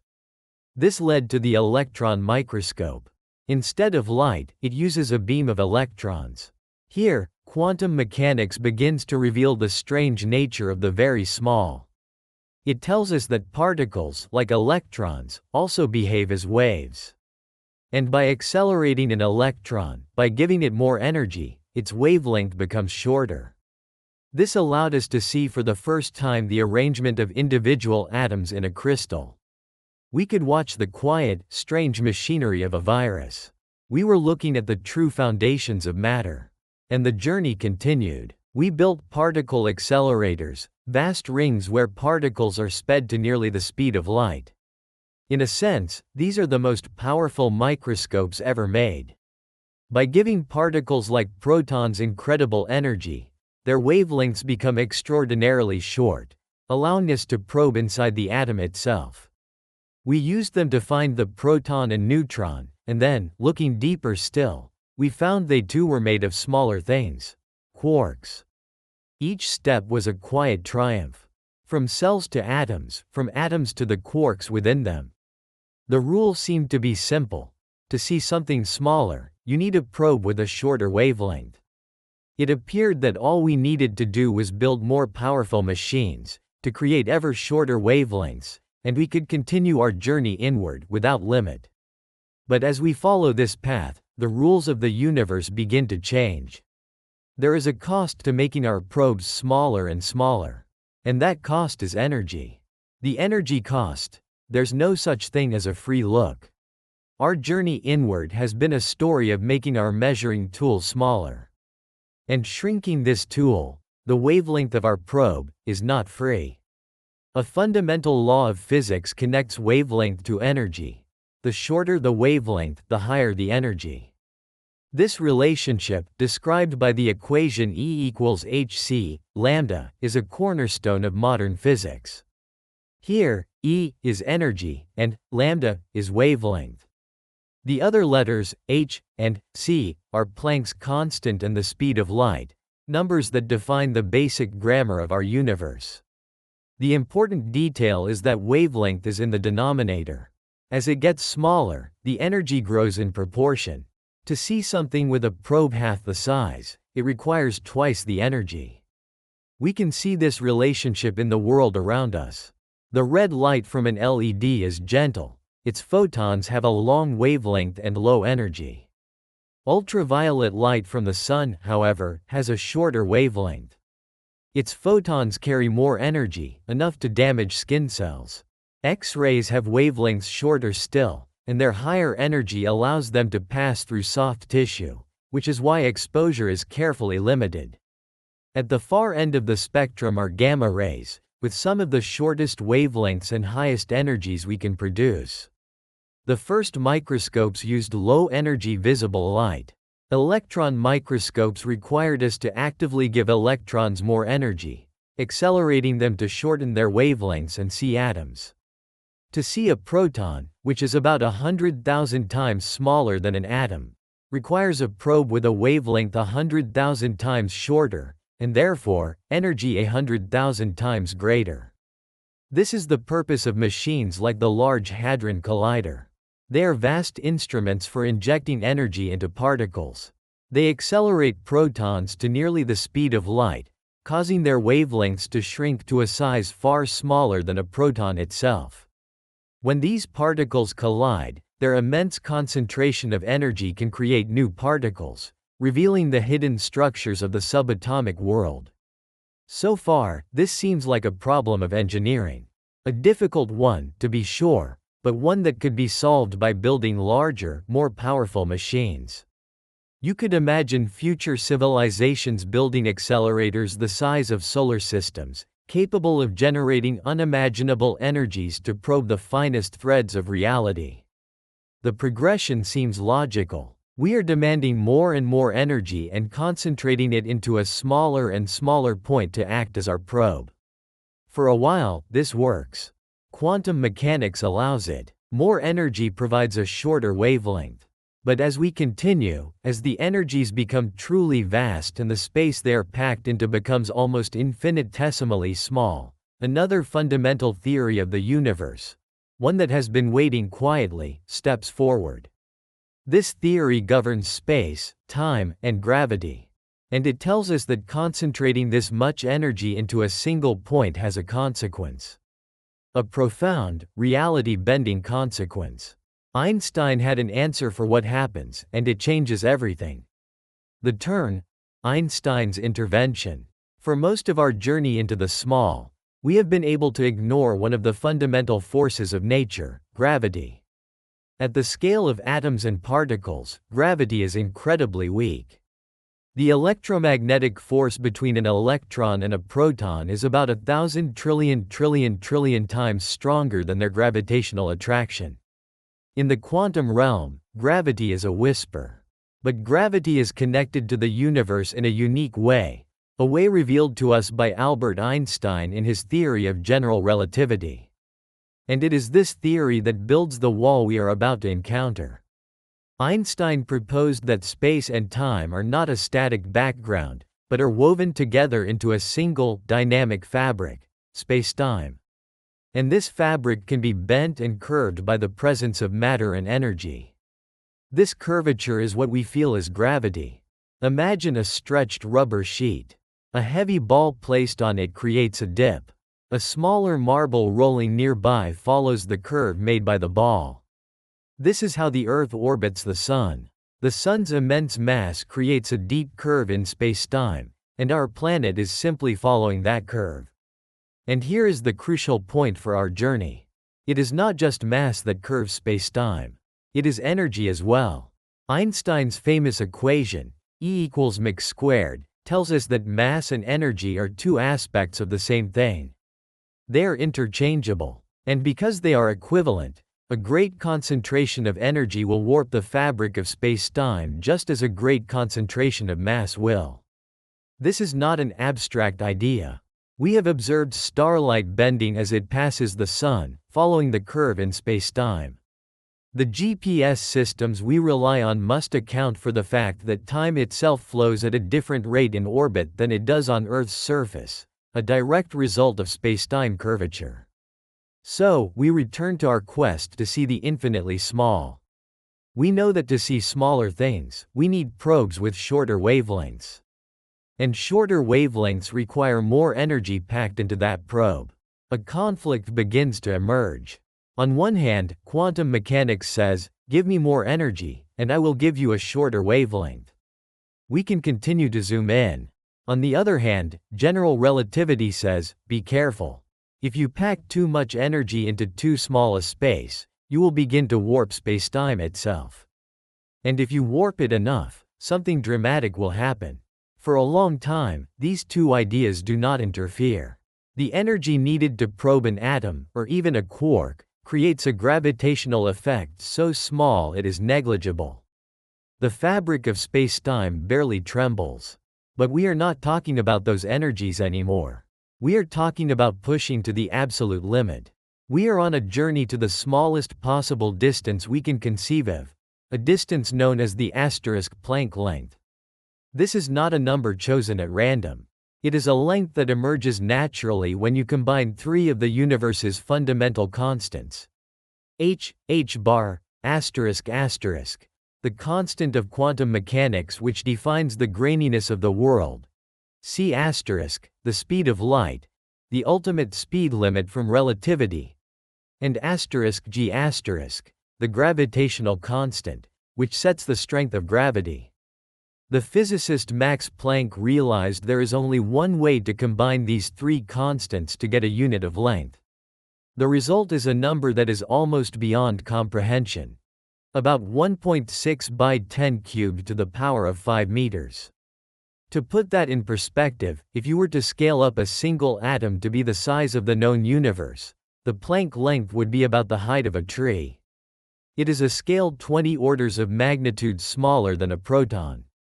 This is the scale where the smooth, continuous spacetime of Einstein is expected to meet the strange, probabilistic world of quantum mechanics. It is the boundary of our known physics. So, what happens when we imagine a microscope powerful enough to see something the size of the Planck length?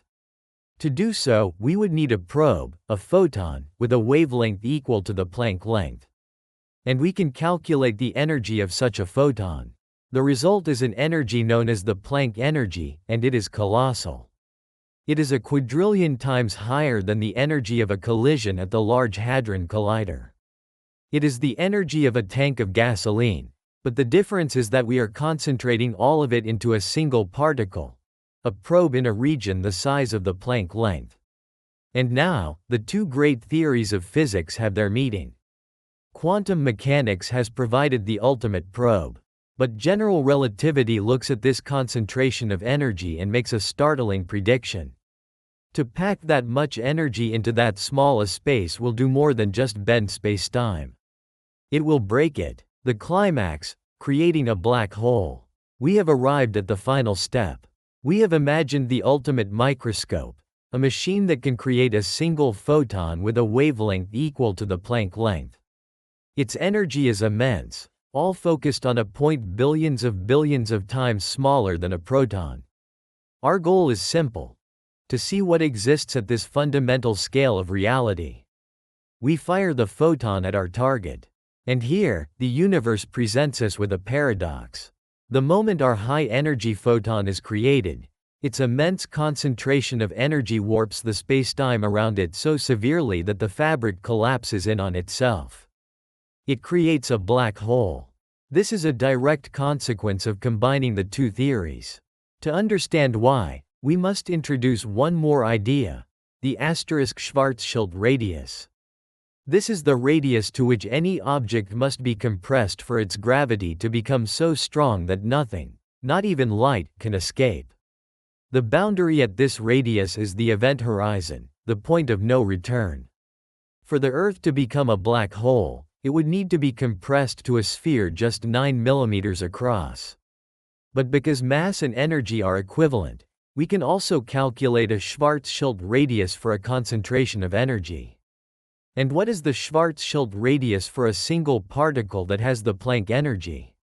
When we perform the calculation, combining the fundamental constants of nature, something remarkable happens. The Schwarzschild radius of a particle with the Planck energy is exactly the Planck length. Let that sink in. The very distance we are trying to measure is the same size as the event horizon of the black hole we create in the process of measuring it. This is a kind of cosmic checkmate. The universe has a built-in feature that prevents us from seeing its smallest details. The instant you create a tool powerful enough to resolve the Planck length, that tool becomes a black hole of the same size. The probe doesn't observe the target. It becomes a prison, trapping the target and itself behind an event horizon. What happens to our measurement? Our photon probe is fired. For an infinitesimal moment, a period known as the Planck time, it exists and becomes a micro-black hole. And then, according to the work of Stephen Hawking, it should evaporate. Black holes are not entirely black, they radiate energy away. Smaller black holes are hotter and evaporate faster. A tiny, Planck mass black hole would be incredibly hot and would vanish almost instantly in a burst of lower energy particles. Our experiment is over. We sent our ultimate probe to get the ultimate picture. Instead, we created a microscopic black hole that immediately exploded. We detect a shower of particles, but what about the information we were looking for? What was at that location? Was spacetime smooth or granular? The answer to our question, the information we sought, was formed inside the event horizon. And once there, it was trapped. The information, for all intents and purposes, appears to be lost. This is the heart of the paradox. This is where our understanding of reality begins to unravel. The paradox of information, the ultimate irony. We have reached a wall. Not a physical wall, but one built from the laws of the universe itself. Our journey for knowledge, when pushed to its absolute limit, seems to lead to its opposite. The act of looking at the smallest possible scale appears to destroy the very information we seek. Let us retrace the steps. 1. To see something small, you need a probe with a short wavelength. 2. A shorter wavelength means a higher energy. 3. Concentrating extremely high energy in a small space curve spacetime. 4. At the Planck scale, that curvature becomes so extreme that a black hole forms. 5. The event horizon of that black hole is the same size as the length we are trying to measure. 6. The information about what exists at that scale is now inside the black hole, cut off from us. The universe has, in effect, posted a sign: access denied. This does not seem to be a technological problem that can be overcome by a more advanced civilization. It seems to be a fundamental principle. If you were to perform this experiment with even more energy, you would not get a clearer picture. You would simply create a larger black hole, as the Schwarzschild radius grows with energy, making your view even worse. It is like trying to take a better photograph by turning up the brightness until the entire image becomes white. This leads us to one of the deepest questions in modern physics: the asterisk black hole information paradox. The paradox comes from a conflict. On one side, a core principle of quantum mechanics states that information can never be truly destroyed. It can be rearranged or scrambled, but the total information about a system is always preserved. On the other side, we have black holes. If information falls in, and the black hole later evaporates into seemingly random particles of Hawking radiation, is that original information lost from the universe forever? This would violate that core principle of quantum mechanics. Our thought experiment is a perfect illustration of this paradox. The information we want, the nature of spacetime at the Planck scale, is swallowed by the black hole we create. Did we just destroy information? Physicists have been exploring this question for nearly 50 years. Some have suggested the information is not lost, but is encoded on the two-dimensional surface of the event horizon, like a hologram. Others have proposed that the information is hidden in subtle connections within the Hawking radiation itself. Still others wonder if black holes don't evaporate completely, but leave behind a tiny, stable remnant, containing all the information that ever fell inside. We do not yet have the answer. But the paradox itself is a signpost. It tells us that our separate theories of quantum mechanics and general relativity, while incredibly successful in their own domains, are incomplete. At the Planck scale, where they meet, they seem to give contradictory answers. This is where we need a new, deeper theory, a theory of quantum gravity to resolve the paradox and tell us what is really happening. The wall we've hit isn't a dead end. It's the edge of a new frontier. Busting the myths. What the Planck length is not. Because the Planck length represents such a strange frontier, it is often described with simple analogies that can be misleading. It is worth taking a moment to clarify what this limit appears to be, and what it is not. Myth 1. The Planck length is the pixel of the universe, asterisk. This is a common picture. That spacetime is a grid of indivisible blocks, each one Planck length in size, like the pixels on a screen. In this view, reality is fundamentally digital. While this is an appealing image, it doesn't quite align with what we know. A fixed grid in space would seem to violate a core principle of relativity, which states that the laws of physics should be the same for all observers, no matter how they are moving. An observer moving relative to the grid would see the pixels as having a different size, which would break this symmetry.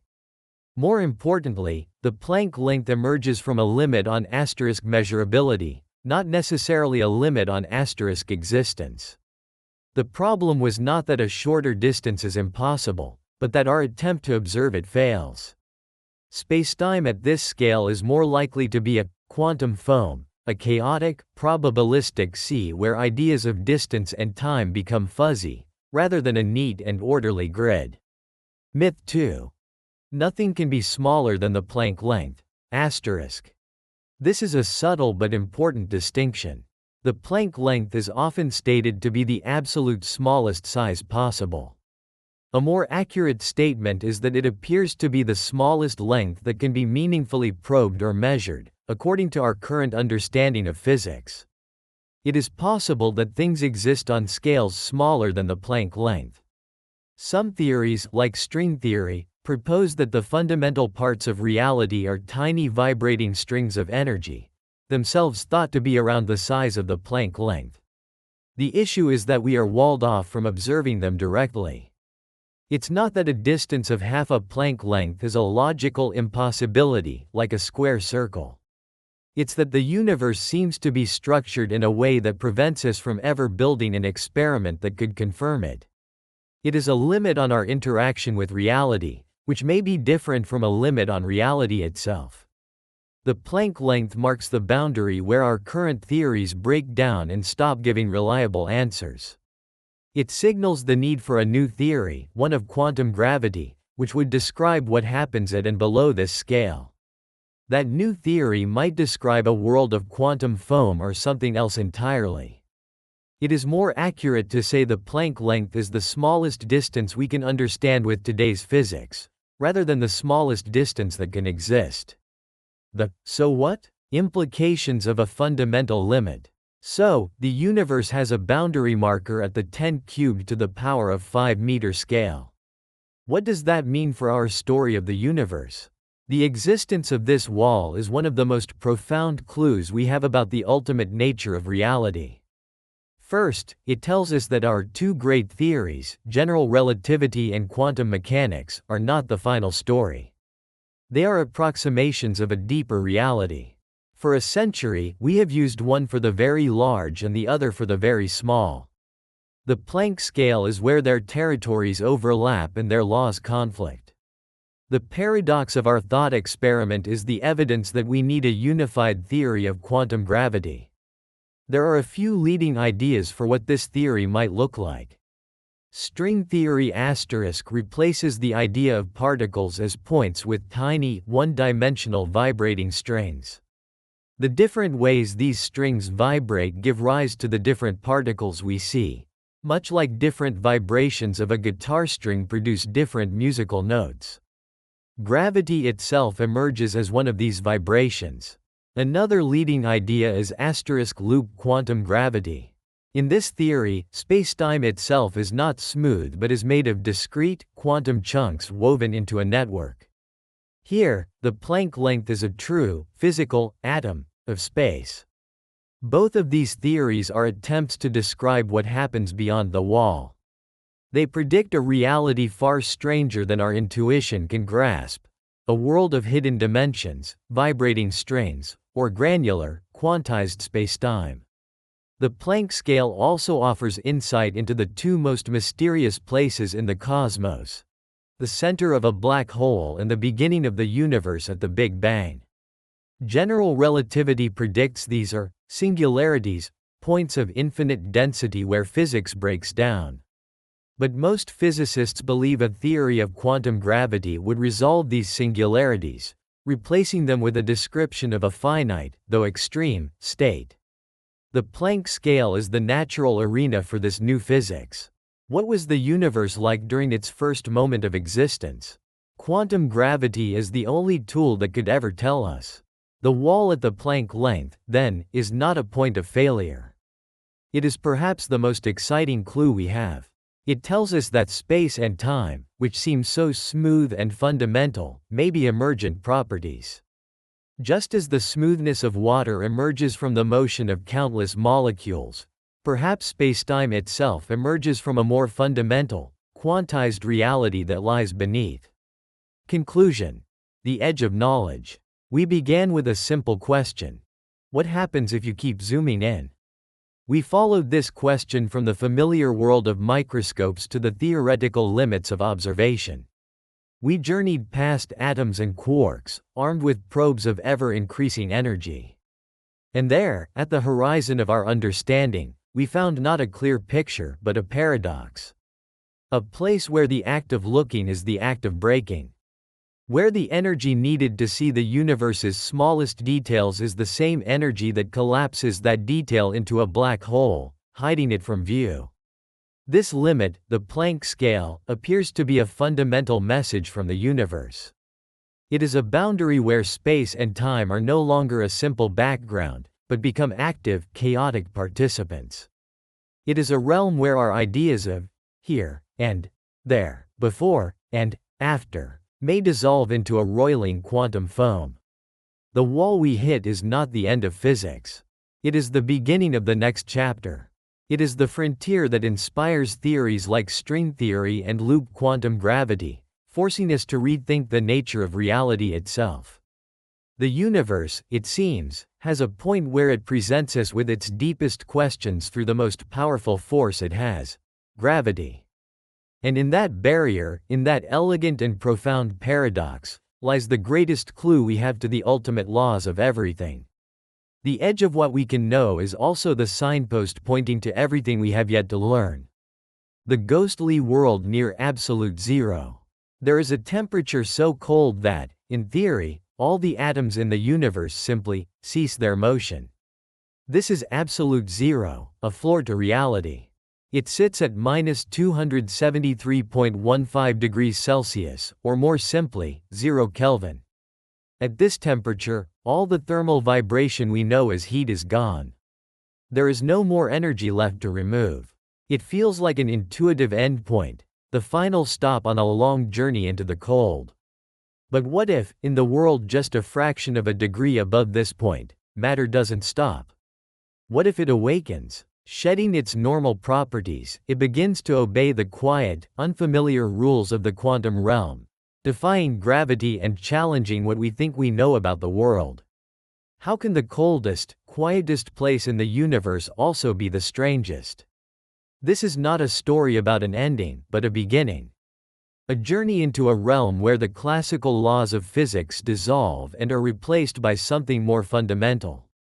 We are going on a descent to the bottom of the temperature scale, where we will witness materials that conduct electricity with perfect efficiency, liquids that flow without any friction at all, and a state where thousands of atoms lose their identity and merge into a single, massive quantum being. This is a story we will build step by step. By the end, you'll understand why the quest to reach absolute zero, even though it's impossible, has unlocked some of the deepest secrets of the universe. Our journey begins in a place we all know, the cold. We understand cold on a human level. The sting of a winter wind, the crunch of ice in a drink. We know that when things get cold, they slow down. Water becomes solid. The air feels stiller. In the 18th century, scientists began to see a pattern in this relationship between temperature and the motion of particles. Think of the air in a balloon. When heated, the gas particles inside gain energy, moving wildly and pushing the balloon outwards. When cooled, those same particles slow down, they collide with less force, and the balloon shrinks. This simple observation led to a profound idea.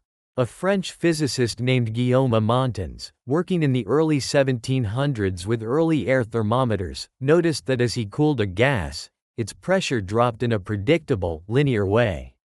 He traced this line backward and reasoned that there must be a point, a cold degree absolute, where the pressure would drop to zero. His estimate, around -240 degrees Celsius, was remarkably close.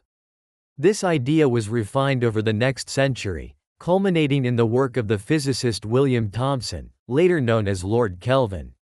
In 1848, using better data, Kelvin established a new temperature scale. A scale where zero was not arbitrary, like the freezing point of water, but was anchored to this fundamental limit. He calculated this point to be -273.15 degrees Celsius. This is 0 Kelvin, the point where the thermal energy that keeps atoms moving would be completely gone. The Kelvin scale became the measure of true thermal energy. On this scale, water freezes at a surprisingly warm 273.15 K. The theoretical idea of absolute zero ignited a race to actually reach it. This wasn't just about making things cold, it was about reaching a new frontier. The field of cryogenics was born. Scientists found that if you take a gas, compress it, let it cool, and then allow it to rapidly expand, it gets even colder. This principle, the Joule-Thomson effect, became the key to liquefying gases once thought to be permanent. It was a slow descent. In 1877, Oxygen was liquefied, below 90 Kelvin. Then came nitrogen, below 77 Kelvin. But one gas resisted every attempt: helium. As the second lightest element, its atoms have the weakest attraction to each other, making it incredibly difficult to convince them to gather into a liquid. The challenge fell to the Dutch physicist Heike Kamerlingh Onnes. He was a master of cryogenic engineering, building a cascading system of liquefiers, using liquid hydrogen to pre-cool helium gas before the final expansion. On July 10, 1908, he succeeded. He produced the first few milliliters of liquid helium, a clear fluid boiling at just 4.2 Kelvin. The world now had access to a new realm of cold. Kamerlingh Onnes had reached the doorstep of the quantum world. He didn't know it yet, but the classical rules that had guided science so far were about to break down. With liquid helium, he was about to make a discovery that would change technology forever. He had started a journey from the familiar world of freezing into the utterly strange, ghostly world of quantum mechanics. And the first ghost was waiting for him, hidden inside a humble piece of mercury.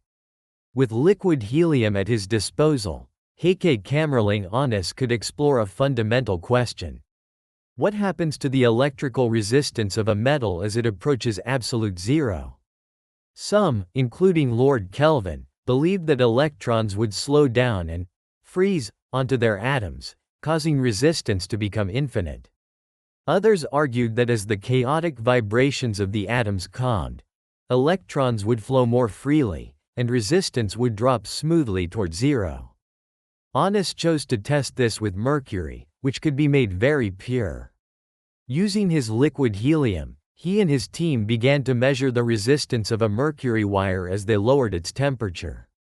At first, the results were what you might expect. As the mercury cooled, its resistance steadily decreased, following a predictable curve. But then, on April 8, 1911, something extraordinary happened. As the temperature dropped to 4.2 Kelvin, the resistance was low, but still there.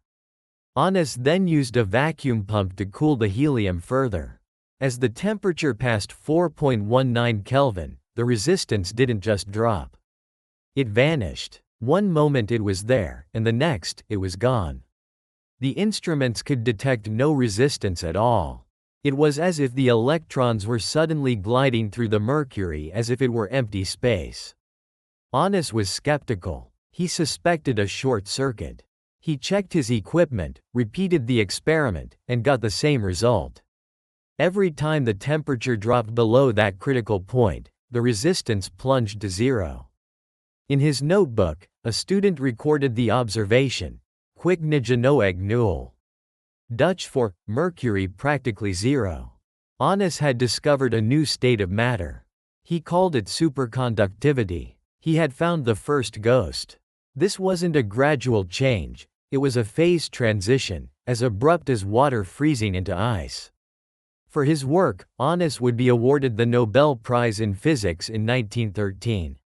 It would take nearly half a century for a full explanation to appear.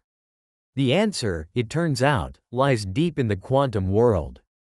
In 1957, John Bardeen, Leon Cooper, and Robert Schrieffer developed what is now known as BCS theory. The theory is beautifully counterintuitive. In a superconductor, electrons, which normally repel each other, can form pairs. Imagine an electron moving through the lattice of atoms. Its negative charge gently pulls on the positive atomic nuclei, creating a small, temporary ripple of positive charge behind it. This subtle wake can then attract a second electron. At low enough temperatures, where thermal vibrations are minimal, this weak attraction overcomes the electron's natural repulsion. They bind together into what is called a Cooper pair. These pairs are the key. An individual electron is a fermion, a type of particle that cannot share the same quantum state. But a Cooper pair acts as a boson. And bosons are different. They are social particles. They prefer to be in the same state. As the material cools below its critical temperature, all the Cooper pairs can condense into a single, massive, shared quantum state. They move in lockstep, as one coherent entity. In this collective state, they can no longer be scattered by imperfections in the lattice. To scatter a Cooper pair would require breaking it apart, which takes energy. Below the critical temperature, there isn't enough thermal energy available to do that. The flow of electrons becomes a perfectly ordered, collective movement with zero resistance. This leads to another ghostly property, the Meissner effect. A superconductor will actively push magnetic fields out from its interior. This is what allows for the famous levitation demonstrations, where a magnet hovers above a superconductor. The superconductor is simply pushing the magnet's field away. The discovery of superconductivity was more than a curiosity. Today, it is the technology behind the powerful magnets in MRI machines, which see inside the human body with stunning detail. It's used in particle accelerators like the Large Hadron Collider and allows maglev trains to float above their tracks. This first ghost, discovered in a drop of liquid helium, showed that the journey toward absolute zero was a journey into a new technological frontier. But it was not the only ghost lurking in the cold. An even stranger one was about to reveal itself. After superconductivity, attention turned back to the substance that made it all possible: liquid helium. This was not an ordinary liquid. Scientists noticed it had peculiar properties. As it was cooled below 2.17 Kelvin, a point named the lambda point, the liquid, now called helium-2, would become unnervingly still. The vigorous boiling would simply stop. Something profound was happening, another phase transition. But what? The answer came in 1937, from two groups working independently: Fyodor Kapitsa in Moscow, and John F. Allen and Don Missiner in Cambridge. They were all trying to measure its viscosity, a fluid's resistance to flow. Kapitsa tried to force the liquid through a tiny gap between two polished disks. Above the lambda point, nothing went through. Below it, the helium-2 flowed so quickly he couldn't measure its viscosity. At the same time, Allen and Missiner were watching it flow through incredibly narrow glass tubes. Again, they found it flowed with almost no resistance at all. They had discovered a liquid with virtually zero viscosity. They had found the second ghost, a superfluid. A superfluid does not behave like any liquid you have ever seen. It defies friction and gravity. If you place superfluid helium in a beaker, a thin film will creep up the inside walls, over the lip, and down the outside, dripping off the bottom until the beaker is empty. This isn't a trick, it's the liquid flowing as a frictionless film. It is like a ghost escaping its prison. If you create a crack in a container so small that not even gas can get through, superfluid helium will pour out of it as if the hole wasn't there. So, what is going on? The explanation is, once again, quantum mechanical. Helium-4 atoms are bosons. Like the Cooper pairs in a superconductor, they are allowed to occupy the same quantum state. The lambda point is the temperature at which this begins to happen in liquid helium. A significant fraction of the atoms drops into the lowest possible energy state, the quantum ground state. This creates what is known as a two-fluid model. Superfluid helium is best thought of as two liquids in one. A normal component, made of atoms that behave like a regular liquid, and a superfluid component, made of all the atoms that have condensed into that single ground state. The atoms in the superfluid component are all part of one macroscopic quantum wave.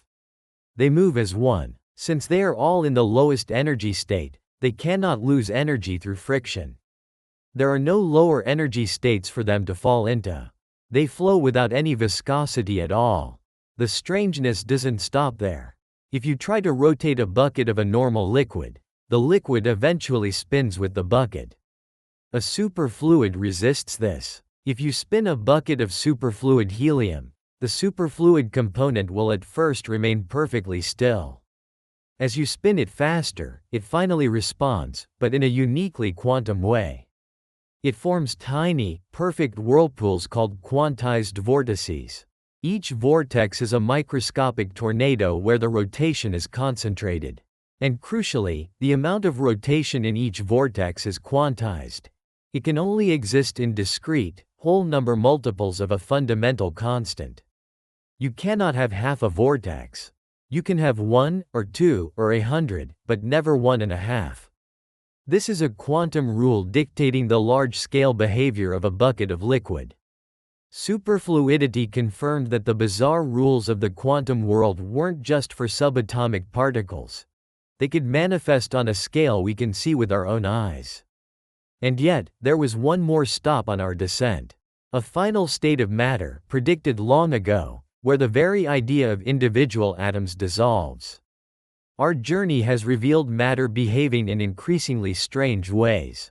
Both superconductivity and superfluidity are consequences of a deeper principle, Bose-Einstein condensation. In a superconductor, it's pairs of electrons that condense. In superfluid helium, it's helium atoms. But this raised a question. Could you create a pure version? Could you take a dilute gas of atoms and cool it so much that the atoms themselves would merge into this ultimate quantum state? The idea was first proposed in 1924, when a young Indian physicist named Satyendra Nath Bose sent a paper to Albert Einstein. Einstein was impressed. He extended Bose's new statistics to atoms and realized that if you took a gas of these bosonic atoms and cooled it to temperatures incredibly close to absolute zero, something remarkable should happen. As atoms get colder, their quantum nature becomes more pronounced. Each atom acts less like a particle and more like a wave, a small blur of probability. The size of this wave grows as the atom gets colder and slower. Einstein predicted that if a gas could be made cold enough and dense enough, the waves of individual atoms would start to overlap. At a critical point, the atoms would lose their separate identities and condense into a single, giant quantum wave. A vast number of atoms would suddenly occupy the exact same quantum state, behaving as one coherent, superatom. This predicted state was named the Bose-Einstein condensate, or BEC. For 70 years, this remained theory. The challenge was immense. You have to get atoms billions of times colder than deep space while keeping them as a gas, preventing them from just freezing into a solid. The breakthrough came from two new techniques. The first was laser cooling. By shining lasers of a specific frequency at a cloud of atoms, physicists could slow them down, creating an optical molasses that cooled them to just millionths of a degree above absolute zero. The final step was evaporative cooling. The laser-cooled atoms were held in a magnetic bowl. By slowly lowering the rim of the bowl, physicists allowed the most energetic atoms to spill out, lowering the average temperature of the atoms left behind. In 1995, at a lab in Boulder, Colorado, a team led by Eric Cornell and Carl Wieman put it all together. They took a cloud of about 2,000 rubidium atoms and cooled them to just 170 billionths of a degree above absolute zero. Then, they turned off the trap and took a picture. What they saw was historic. At first, the images showed a diffuse cloud of atoms. But as they crossed the final temperature threshold, a new, sharp, dense spike appeared right in the middle. This was it. A core of atoms all behaving as one, a single quantum entity made visible. They had captured the ultimate ghost. For their achievement, Cornell, Wieman, and Wolfgang Ketterle, who achieved a BEC shortly after at MIT, shared the 2001 Nobel Prize in Physics. A BEC is often compared to a laser. A light bulb produces incoherent light, a jumble of different photons. A laser produces coherent light, with all photons marching in lockstep. A normal gas is the light bulb. A BEC is a laser, but for atoms. This state of matter is not just a curiosity. It is one of the most sensitive instruments ever created. Because a BEC is a single quantum object, it is exquisitely sensitive to its environment, making it promising for ultra-precise sensors for gravity and navigation. It also serves as a quantum simulator, a controllable playground where scientists can model other complex quantum systems. The creation of the Beck was the triumphant culmination of our journey. We have gotten infinitesimally close to absolute zero. So why can't we ever actually get there? We have chased temperature down to its most extreme frontier, from the 4 Kelvin of liquid helium to the nanokelvin regimes of Bose-Einstein condensates. So, the question is inevitable. Why can't we take that final step? Why is absolute zero an unreachable destination? The answer lies in two fundamental principles of physics. The first is the third law of thermodynamics. This law deals with entropy, which is often described as a measure of disorder. More precisely, it relates to the number of possible microscopic arrangements a system can have. The third law states that the entropy of a perfect system at absolute zero is zero. At 0 K, a system must be in its ground state, the state with the absolute minimum energy. There is only one way for a perfect crystal to be arranged in this state, so its entropy is zero. This has a profound consequence. You can never reach absolute zero in a finite number of steps. Cooling is the process of removing heat and reducing entropy. But as the temperature approaches absolute zero, the amount of entropy you can remove in each step also approaches zero. The steps become infinitesimally small. To remove that very last bit of energy would require an infinite number of steps. It is like Zeno's paradox. You can keep having the distance to a wall, but you will never actually touch it. But there is an even deeper reason, and it comes from quantum mechanics. The Heisenberg uncertainty principle. This principle states that you cannot know both the exact position and the exact momentum of a particle at the same time. Now, what would it mean to reach absolute zero? Classically, we imagine all motion stopping. The atoms in our system would be perfectly still. We would know their momentum with perfect certainty, it would be zero. We would also know their position with very high certainty. Knowing both so precisely is a direct violation of the uncertainty principle. The universe simply won't allow it. Because of this, even at absolute zero, particles can never be completely at rest. They must always possess a minimum amount of energy, a slight jiggle of quantum fluctuation. This is called the zero-point energy. It is the energy a system has even when all thermal energy has been removed. You can never remove the zero-point energy because it isn't heat. It is a fundamental property of quantum existence. This has real consequences. It's the reason liquid helium doesn't freeze into a solid under normal pressure, no matter how cold it gets. The zero-point energy of its atoms is too large to let them settle into a fixed, solid lattice. So, the classical picture of absolute zero as a state of ultimate stillness is wrong. The quantum reality is more subtle. Absolute zero is the state of minimum possible energy, but that minimum is not zero. There is always the restless hum of zero-point motion, a quantum ghost that prevents true stillness. The universe, at its most fundamental level, insists on a little bit of fuzziness. Our journey to the bottom of the temperature scale has brought us face to face with the quiet weirdness of the quantum world. We started with a simple idea, that absolute zero is the point of stillness, and discovered the universe is far more imaginative. In the landscape just above 0 Kelvin, we didn't find silence. Instead, we found a world teeming with ghostly activity. We witnessed superconductivity where electrons join in a quantum dance, giving us technologies from the life-saving clarity of MRI scans to the futuristic promise of maglev trains. Then we met superfluidity. In liquid helium, we saw a fluid cast off the shackles of friction, creeping up walls and giving birth to an array of perfect, quantized vortices, a stunning, large-scale manifestation of a hidden quantum rule. Finally, we reached the Bose-Einstein condensate. We saw thousands of individual atoms merge into a single, coherent superatom. This atom laser is a tool of unparalleled precision, promising to revolutionize measurement and serve as a quantum simulator, to unlock the secrets of other complex systems. And woven through it all was the final, beautiful paradox: the destination itself is unreachable. The third law of thermodynamics and the Heisenberg uncertainty principle ensure it.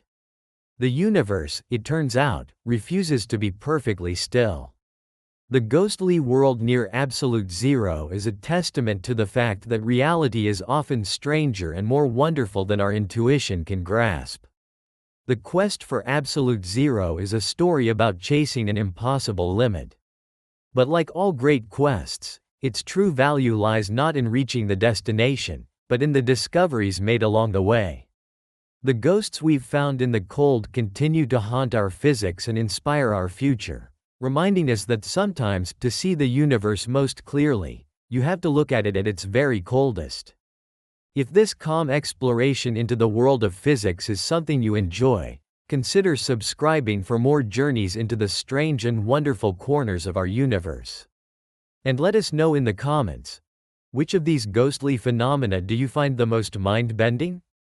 Superconductivity, superfluidity, or the Bose-Einstein condensate? We'd love to hear what you think. Why time only moves forward according to logic? There is a current we all feel. Something that pulls us quietly forward, from the past we remember into a future we can only anticipate. It feels as fundamental as gravity. You can watch a coffee cup fall from a table and shatter on the floor, an event that unfolds in an instant. But you will never see those pieces leap back from the ground, reassemble themselves into a whole cup, and land perfectly back on the table, full of hot coffee. A cause always seems to come before an effect. This direction, this quiet, unyielding flow, is part of the world we live in. And yet, if you could look closer, far past the everyday world, down into the realm of individual particles, you would find something astonishing. The fundamental rules that govern them, the very instruction manual for reality, don't seem to have a preference for past or future. For the most part, the equations that describe their motion work just as well in reverse. A video of two particles colliding, when played backward, looks just as plausible as it does forward. At its most granular level, reality seems to be a two-way street. So if the machinery of the universe doesn't appear to care about direction, why do we experience it as a one-way journey? Why does the world around us have such an undeniable arrow of time? The answer isn't a mystical secret, lost in the cosmos. It's found in the simple, almost unavoidable logic of order and probability. And understanding it won't just answer a question about time. It might change how you see the shape of your own existence, the history of the universe, and the quiet fate of everything.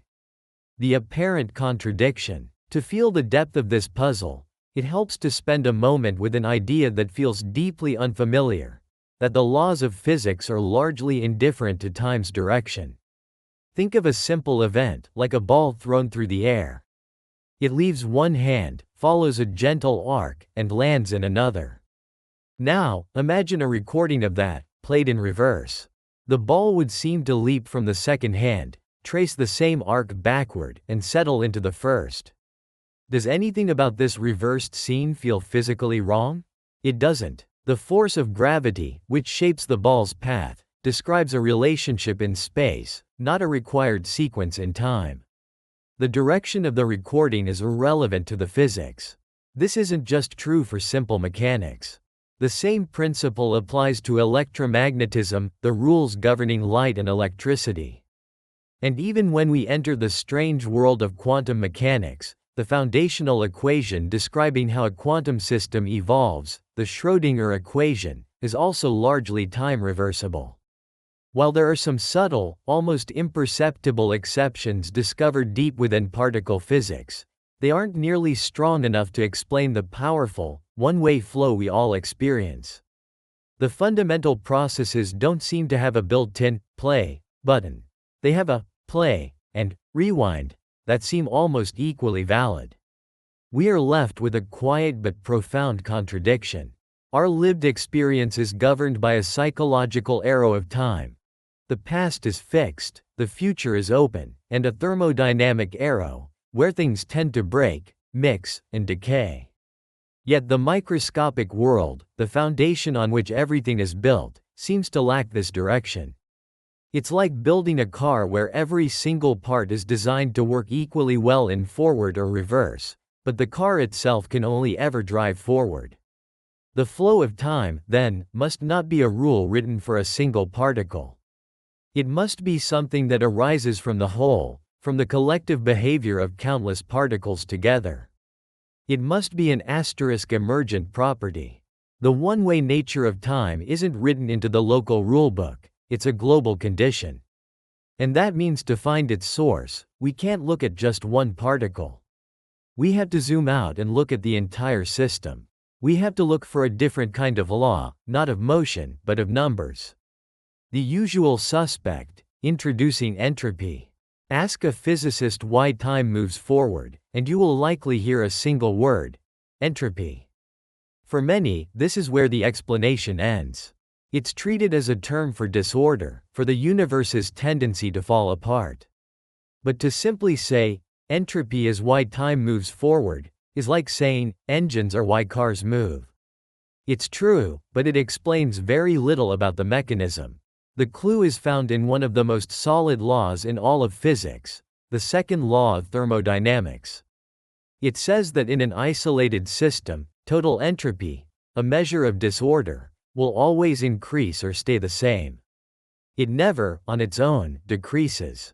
This is the law that says a broken glass won't reassemble itself, and cream will never unmix from coffee. Time flows in the direction of increasing entropy. But what does entropy mean, really? One way to think about this is not as a force, but as a measure of probability. It's a way of counting the number of ways a system can be arranged on the inside without changing how it looks on the outside. A low entropy state is specific and has very few arrangements. A high entropy state is generic and has a vast number of them.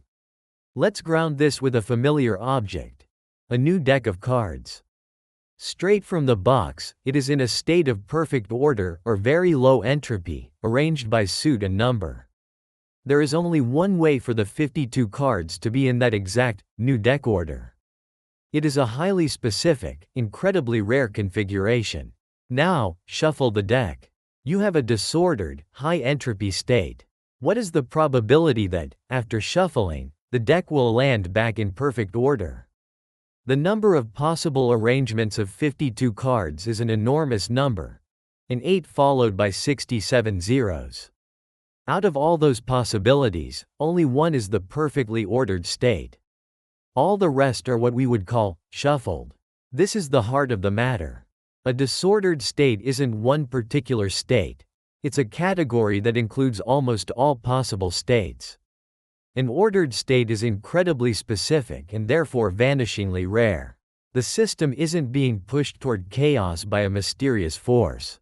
It's simply settling into the most statistically probable configuration, because there are overwhelmingly more of them to find.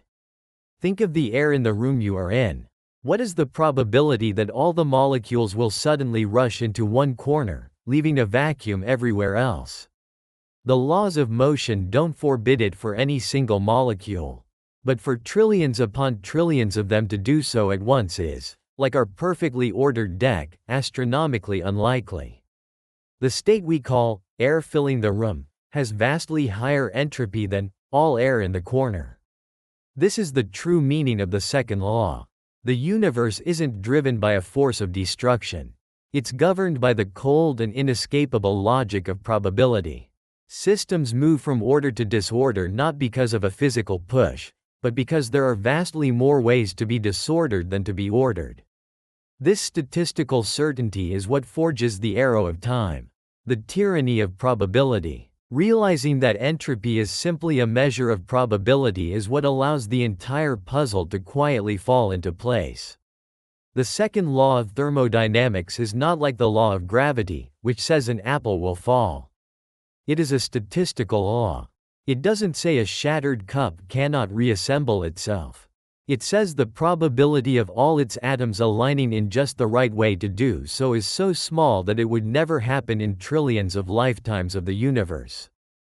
The odds are so stacked in one direction that they create what feels like an unbreakable law of nature. It's a law born not from force, but from sheer numbers. Imagine a container with a partition in the middle. On one side, we place 1,000 gas atoms. This is a relatively ordered, low-entropy state.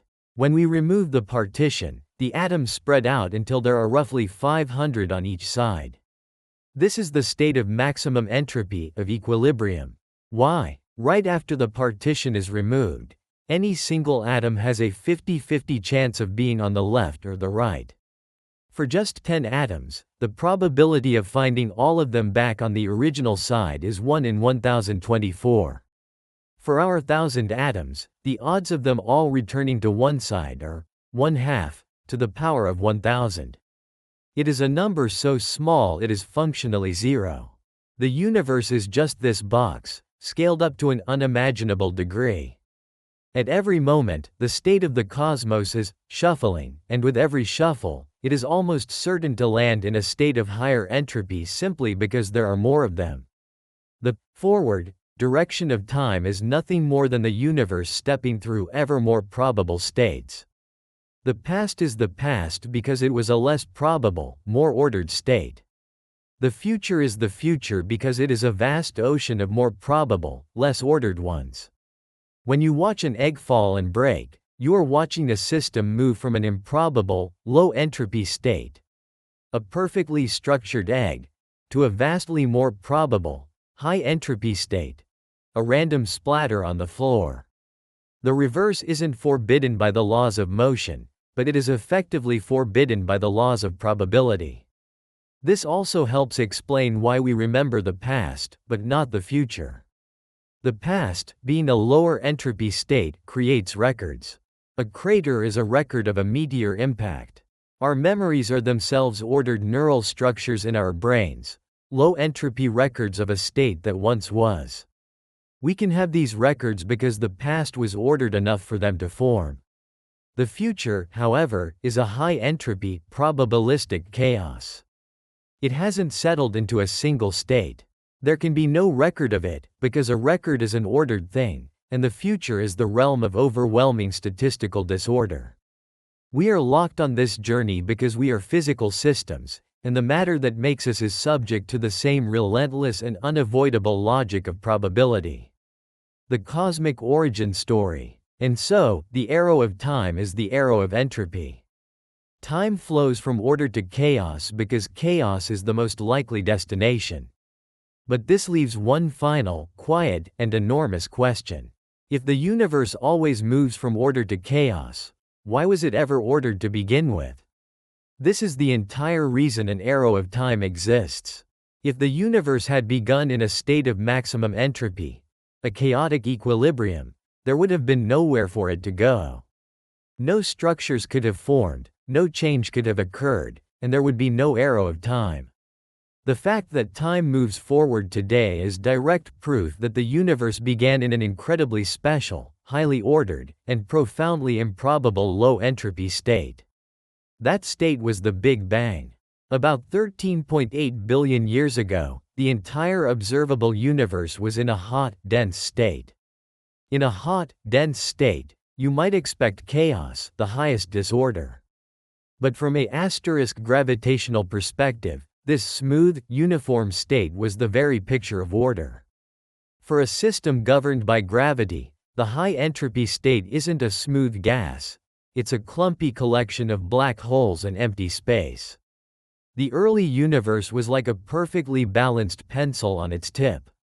It was in a state of exquisite, unstable order. It had only one direction to go, toward a more stable, more probable, and more disordered state. The arrow of time was fired from the bow of the Big Bang. The universe has spent the last 13.8 billion years evolving toward states of higher entropy. That evolution is what we perceive as time. This, of course, just pushes the question back one step. Why did the Big Bang have such low entropy? This has led some physicists, like Julian Barbour, to explore a more speculative, but deeply elegant idea. It is a theoretical model known as the Janus point, named for a two-faced Roman god who looked to both the past and the future. In this model, the Big Bang wasn't a beginning, but a center point, a bottleneck from which two universes expanded, each with an opposing arrow of time. Our universe is one half of this hourglass. As we expand away from the center, our entropy increases and our time moves forward. But this hypothesis suggests there could be a mirror universe expanding on the other side. For any inhabitants there, their entropy would also be increasing from their perspective, so they too would feel time moving forward. Their past would be our future, with the Big Bang as the shared, highly ordered origin for both. This proposal offers a possible solution to the problem of the initial low entropy. The Big Bang is not an arbitrary start. It is the natural, most simple point in a larger, time-symmetric cosmos. A moment of minimum complexity from which structure grows in two opposite temporal directions. Conclusion. And so, we arrive at a different understanding of time. The feeling of being pulled forward, the reason a cup cannot unbreak, is not due to a mysterious force or a hidden rule in the laws of physics. The paradox, that the microscopic rules are a two-way street while our world is a one-way journey, is resolved by the quiet, irrefutable logic of statistics. The universe began in an incredibly unlikely, highly ordered state, the low entropy of the Big Bang. From that moment, every roll of the cosmic dice has moved the system toward an exponentially more probable, more disordered state. The second law of thermodynamics isn't a force that pushes us, it's a statement of the overwhelming odds. The arrow of time is not fundamental. It is an emergent property, born from the special starting conditions of our cosmos. The past is not gone. Its ordered state has left behind records, information, and memories. The future is not yet written because it is a realm of probability and chaos. And perhaps, as some of these more speculative models suggest, our entire cosmic story is only one side of a grander, symmetric reality, branching from a single moment of shared simplicity. Ultimately, your own experience of being locked in the flow of time, of watching the world change around you, is your direct, conscious perception of the universe quietly relaxing. It is the sound of the cosmos exhaling, moving from its strange, improbable, and exquisitely ordered beginning into its inevitable, and far more logical, chaotic fate. If this kind of calm exploration helps you see the world differently, consider liking the video and subscribing to the channel. And in the comments, we'd be curious to hear. Does knowing that time is a product of probability make your own existence feel more or less significant? What happens when matter finally breaks? Every material you have ever touched, from a simple wooden pencil to solid steel, has a point where it can break. These are the limits we see in our daily lives, the boundaries set by the familiar forces that shape our world. But these are just the first, most gentle of these limits. Long before our world existed, the universe was already experimenting with much stranger forms of matter. What happens if you could keep applying pressure, a force so immense it makes the rules of pencils and steel seem insignificant? What happens when you push matter so hard that the atoms themselves begin to change? This is a journey to an absolute limit, following a chain of events from the forces that hold our world together to the creation of some of the most extreme objects in the cosmos, neutron stars, and the quietly strange reality of black holes. This is the story of what happens when matter is pushed beyond every known boundary. The world of push and pull. When you push against a solid wall, what are you truly feeling? It seems like an immovable barrier, but this solidity is an illusion, a quiet trick played by the universe on a scale too small for us to see. That wall and your hand are both almost entirely empty space. The very idea of solid is simply a battleground of invisible forces. To understand how matter can change on a cosmic scale, we first have to look at what holds it together. It all comes down to the atom. An atom has a tiny nucleus of protons and neutrons, surrounded by a vast, buzzing cloud of electrons. The space these electrons occupy is enormous compared to the nucleus itself. If an atom were the size of a sports stadium, the nucleus would be no bigger than a marble at its center. So, when your hand presses a wall, the atoms aren't physically bumping into each other. Instead, the electron clouds of your atoms are repelling the electron clouds of the wall's atoms. This repulsion comes from one of the four fundamental forces of nature, the electromagnetic force. It governs how charged particles interact. The negatively charged electrons in your hand push away the negatively charged electrons in the wall, and this standoff creates the sensation of solidness. It's what keeps you from falling through the floor. It's an incredibly powerful force at short distances, the glue that holds our chemical world together. And yet, it's not the only force at play. Inside that tiny nucleus, the positively charged protons should be flying apart, repelling each other with incredible force. That they don't is thanks to an even stronger, though much shorter-ranged, force, the strong nuclear force. This force binds protons and neutrons together, overcoming their repulsion and creating stable atomic nuclei. Then there are the other two forces. The weak nuclear force is a more subtle player, responsible for processes like radioactive decay, where one type of particle can transform into another. And finally, there is gravity. On the scale of atoms, gravity is almost imperceptibly weak. But gravity has two unique properties. It is always attractive, and its range is infinite.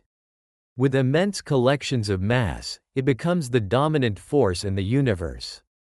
Gravity is patient, it is relentless, and it is the ultimate driver of cosmic change. Our entire existence is a delicate equilibrium. The strong force holds nuclei together. The electromagnetic force builds atoms into the world we see. All the while, gravity is gently, persistently, pulling everything together. The breaking of a pencil is just the overcoming of electromagnetic bonds. To see matter change in a more fundamental way, we need a force that can overwhelm the rules that make atoms what they are. We need a force that can push beyond the limits of electromagnetism. And for that, we have to leave Earth and travel to a place where gravity is almost beyond imagination. The core of a dying star. The stellar forge, a cosmic balancing act. For billions of years, a star exists in a state of perfect balance, a quiet duel between two unimaginable forces. A star is a giant sphere of gas, and its own mass creates an immense gravitational force, relentlessly pulling inward and trying to crush the star into a single point. But gravity is not unopposed. In the star's core, the pressure and temperature are so extreme, millions of degrees, that something incredible happens: nuclear fusion. The intense conditions overcome the electromagnetic repulsion between atomic nuclei, allowing the strong nuclear force to take over. In a star like our Sun, hydrogen nuclei are fused together to create helium. This process releases a staggering amount of energy as light and heat. This outward flow of energy creates a radiation pressure that pushes back against gravity's inward crush. For most of a star's life, these two forces are in a state of hydrostatic equilibrium. Gravity pulls in, fusion pushes out. The star is stable, burning through its fuel in a controlled process that can last for billions of years. Our Sun has been in this stable phase for about 4.6 billion years. Every second, it fuses over 600 million tons of hydrogen into helium, a process that is the source of nearly all life on Earth. But this fuel is finite. What happens when the hydrogen in the core begins to run out? This is where the story of stellar transformation and the breaking of matter truly begins. When a star like the Sun uses up the hydrogen in its core, the fusion engine weakens, and gravity begins to win the duel. The core, now mostly helium, starts to contract. This compression heats the core even more, until it becomes hot enough to ignite the shell of hydrogen surrounding it. This new burst of fusion pushes the star's outer layers outward, causing it to swell into a red giant. In its red giant phase, our Sun will likely expand to engulf the orbits of Mercury, Venus, and possibly Earth. Meanwhile, the core continues to contract and heat up until it reaches about 100 million Kelvin, hot enough for the next stage of fusion, turning helium into carbon and oxygen. The star finds a new, temporary balance. But helium is a less efficient fuel, and this phase is much shorter. For a star the size of our Sun, when the helium runs out, the story ends. There isn't enough mass to create the pressure needed to fuse carbon. The dying star sheds its outer layers, leaving behind a beautiful planetary nebula. And at the center of that nebula is the collapsed core of the former star. This is a white dwarf, the first of our truly strange states of matter. It represents the first time matter has been crushed beyond the limits of ordinary atomic structure, held up not by heat, but by a quiet and powerful quantum law. The first breaking point, electron degeneracy. A white dwarf is the ghost of a star. It has a mass similar to our Sun but has been crushed by gravity into a volume no larger than the Earth. A single teaspoon of its material would weigh several tons. The atoms have been squeezed so violently that their electron shells have been stripped away, creating a sea of atomic nuclei, mostly carbon and oxygen, in an ocean of free electrons. With fusion gone, what stops gravity from crushing it further? The answer is a quantum mechanical effect known as electron degeneracy pressure. To understand this, we have to enter the strange world of quantum rules. Electrons are part of a class of particles called fermions, which all obey a law called the Pauli exclusion principle. This principle states that no two identical fermions can occupy the same quantum state, the same position and energy, at the same time. You can think of it like a cosmic apartment building with very strict rules. Each floor is an energy level, and each apartment is a quantum state. The Pauli exclusion principle is like a landlord that says, only one tenant per apartment. As gravity crushes the white dwarf, it tries to force all the electrons into the lowest energy states. But once those are full, other electrons are forced to occupy higher and higher energy levels. These high-energy electrons move at incredible speeds, creating a powerful pressure that pushes back against gravity. This is electron degeneracy pressure. It doesn't depend on heat. A white dwarf could cool to absolute zero, and this quantum pressure would remain. It's a fundamental resistance built into the fabric of reality. For a time, this quantum bulwark seemed invincible. But in 1930, a young physicist named Subrahmanyan Chandrasekhar realized that as a white dwarf's mass increases, the electrons are forced into even higher energy levels, moving ever closer to the speed of light. He calculated that at a certain mass, the pressure they could exert would reach a maximum. They simply couldn't push back any harder. If you added more mass, gravity would win. Electron degeneracy pressure would fail. The collapse would resume. This critical mass is now known as the Chandrasekhar limit about 1.44 times the mass of our Sun.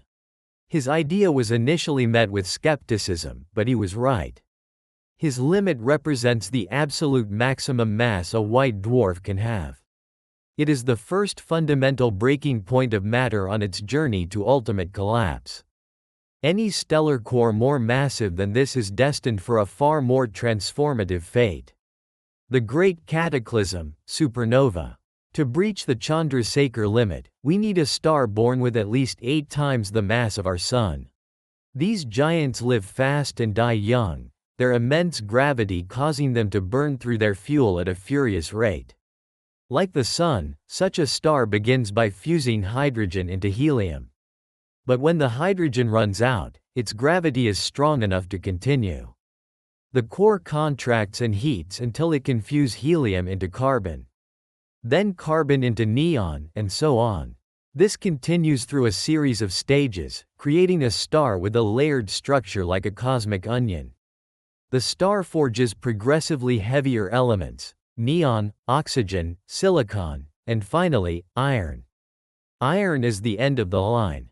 Fusing elements up to iron releases energy, which provides the outward pressure to fight gravity. But fusing iron nuclei doesn't release energy, it consumes it. The iron core is like stellar ash. It cannot be burned. The star builds a core of inert iron, held up only by electron degeneracy pressure. It grows larger and larger until, in a single moment, its mass surpasses the Chandrasekhar limit. What follows is one of the most powerful events in the universe. In less than a second, electron degeneracy pressure fails. Gravity takes over with absolute power. The iron core, an object the size of Earth with the mass of 1.5 suns, begins to collapse at nearly a quarter of the speed of light. The pressure becomes so great that it forces the free electrons to merge with protons in the atomic nuclei. This process is called electron capture. A proton and an electron combine to form a neutron and a particle called a neutrino. This removes the electrons, eliminating the degeneracy pressure that was the core's only support. The collapse goes into freefall. The entire Earth-sized core collapses down to a sphere perhaps only 100 kilometers across in a fraction of a second. The collapse continues until the density of the core reaches that of an atomic nucleus itself. The entire core has essentially become one single, gigantic nucleus, composed almost entirely of neutrons. And then, something new slams on the brakes. The collapse is violently halted by a new form of quantum pressure. The outer parts of the core, still falling inward, smash into this new, incredibly hard object and rebound. This creates a colossal shockwave that blasts outward, tearing the star apart in a Type II supernova, an explosion so luminous it can briefly outshine an entire galaxy. In this fiery event, all the heavier elements in the universe are forged. The gold in jewelry, the silver in electronics. These elements are scattered across space, seeding the next generation of stars and planets. The oxygen we breathe, the carbon in our cells, and the iron in our blood were all forged in the heart of a star and scattered by its explosive end. But at the center of the expanding cloud of debris, the crushed remnant of the core remains. It is an object born from the failure of electron degeneracy. It is a neutron star. The crushed remnant, the neutron star. If a white dwarf is strange, a neutron star is almost an impossibility. It is the second broken state of matter. It has a mass between 1.4 and perhaps 2 to 3 times that of our Sun, but it has been compressed into a sphere no larger than a city. The density is beyond comprehension. A single sugar cube of its material would weigh about 100 million tons. What holds this object up? The answer is the same principle as before, but taken to the next level: neutron degeneracy pressure. The neutrons are now packed shoulder to shoulder, and like electrons, they are fermions. They obey the Pauli exclusion principle, and their refusal to occupy the same state creates an outward pressure strong enough to halt gravity. For now, neutron stars are truly bizarre objects. Some spin hundreds of times per second. Their powerful magnetic fields can sweep beams of radiation through space like a lighthouse, which we observe as pulsars. But the real mystery lies inside. What is matter like at these densities? Physicists believe a neutron star has layers. An outer crust of iron nuclei in a crystal lattice, floating on a sea of electrons. Deeper down, the pressure may squeeze nuclei into bizarre shapes that scientists have nicknamed nuclear pasta. They theorize that nuclei might form blobs called gnocchi, which then merge into rods of spaghetti, and then into sheets of lasagna. Deeper still, these structures may dissolve into a uniform soup of neutrons. This pasta may be the strongest material in the universe. And yet, the core itself is a complete mystery. Is it a superfluid of neutrons? Does the pressure become so great that even neutrons break down into a sea of their constituent quarks? Could it be a form of strange matter, a hypothetical, ultra-stable form of quark matter? We simply don't know. The conditions are so extreme that our current laws of physics are not enough to describe them. Neutron degeneracy pressure also has a limit, known as the Tolman-Oppenheimer-Volkoff (TOV) limit. Its precise value is uncertain but is thought to be somewhere between 2 and 3 solar masses. If a stellar core is more massive than this, or if a neutron star acquires enough mass to cross this threshold, the inevitable happens. Neutron degeneracy pressure fails. There are no more known forces to stop what comes next. The final collapse, the black hole. When a stellar core's mass exceeds the TOV limit, there is nothing left to stop the final, inexorable crush of gravity. The remnant of the star resumes its collapse, this time with no hope of being stopped. In a silent implosion, the object continues to shrink, and as it does, the fabric of spacetime around it becomes more and more warped. Imagine spacetime as a stretched rubber sheet. A star creates a dimple. A white dwarf, a deeper one. A neutron star creates a profound, steep-sided well. But as this final collapse proceeds, the object's density approaches infinity. The well in spacetime becomes a bottomless pit.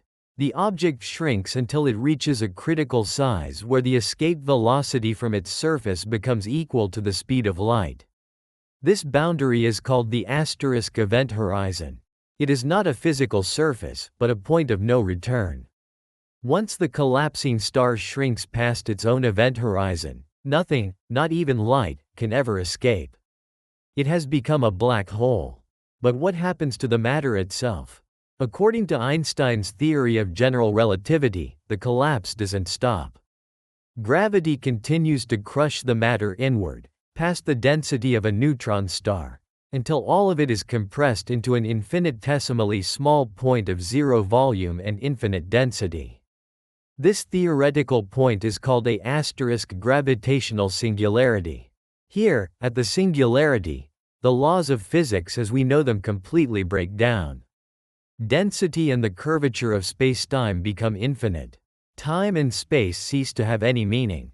The matter has been crushed out of existence as a physical object and transformed into a pure curvature of spacetime, leaving only traces for our theories to find. Conclusion: we have followed matter on its ultimate journey. We started with the familiar electromagnetic force. We saw it overcome in the core of a star, leading to a white dwarf, held up by the quantum refusal of electrons. We saw that defense shattered, leading to a supernova and a neutron star, held up by the stubbornness of neutrons.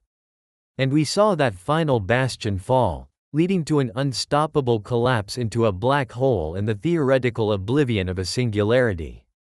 But is the singularity real? Is it truly a point of infinite density? Most physicists today think not.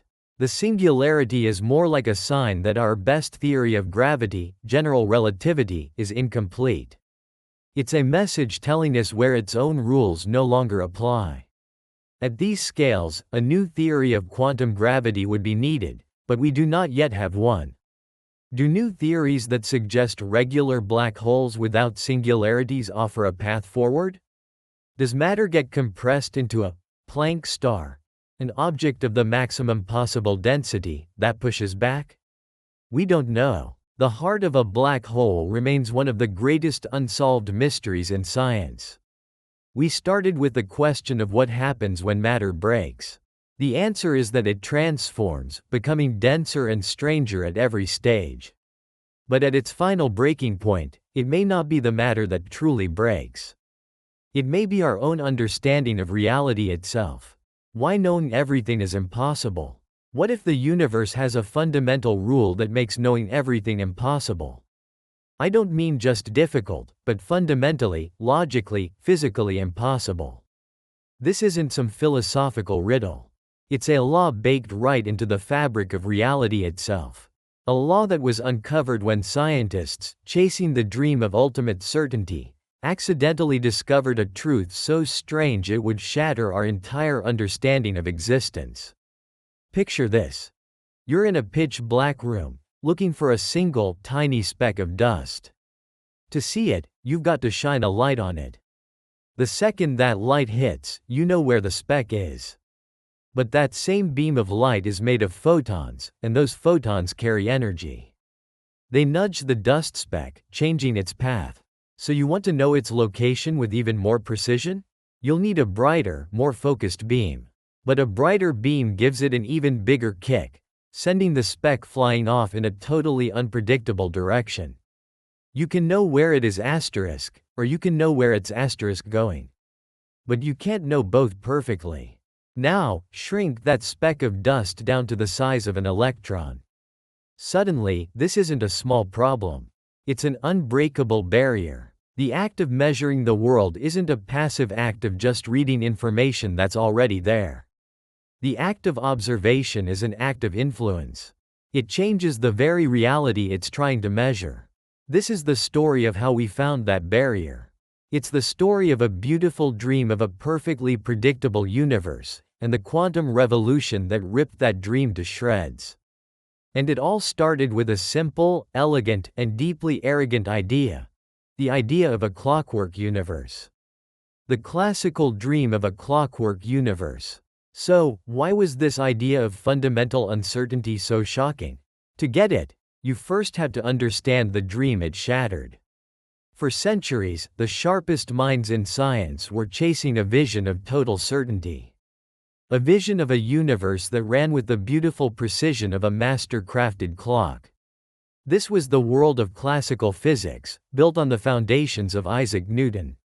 Newton's laws were a complete game-changer. They showed that the same mathematical rules that make an apple fall also guide the planets in their orbits. All of a sudden, the cosmos wasn't some realm of divine chaos, it was a system. A predictable, knowable, deterministic system. This whole idea hit its peak in a thought experiment from the early 19th century, cooked up by the French scholar Pierre-Simon Laplace. Laplace imagined a vast intelligence, an entity so powerful it could know the exact location and momentum of every single particle in the universe at one single moment. For this hypothetical being, later known as Laplace's demon, the universe would have no secrets. Armed with this perfect snapshot and Newton's laws, the demon could calculate the entire future of the cosmos with absolute certainty. It could predict every star's collision, every galaxy's formation, every raindrop's fall, and even every human thought and action. The future would be an open book. And not just the future, the demon could run the math backwards and know the entire past, too. In this clockwork universe, there was no room for chance, no place for fundamental mystery. Every effect had a cause, and every cause had a predictable effect. It was all a giant game of cosmic billiards. If you knew the exact speed and spin of the cue ball, you could, in theory, predict where every other ball would end up. The universe was just a much, much more complicated billiard table. Free will? Probably just an illusion we feel because our brains aren't powerful enough to do the math. Our choices were just the universe playing out a pre-written script. This deterministic dream was powerful.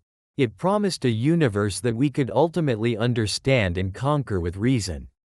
It meant that, knowing everything wasn't just possible, it was the ultimate goal of science. The only things in our way were practical problems. Our tools weren't good enough and our brains weren't big enough. But the information was out there. Reality was a solid, objective thing, just waiting for us to measure it. For over 200 years, this was the bedrock of physics. It built the modern world. But as the 19th century ended, scientists started poking at the very small and the very strange. And in the dark corners of their labs, cracks began to show in the perfect facade of the clockwork universe.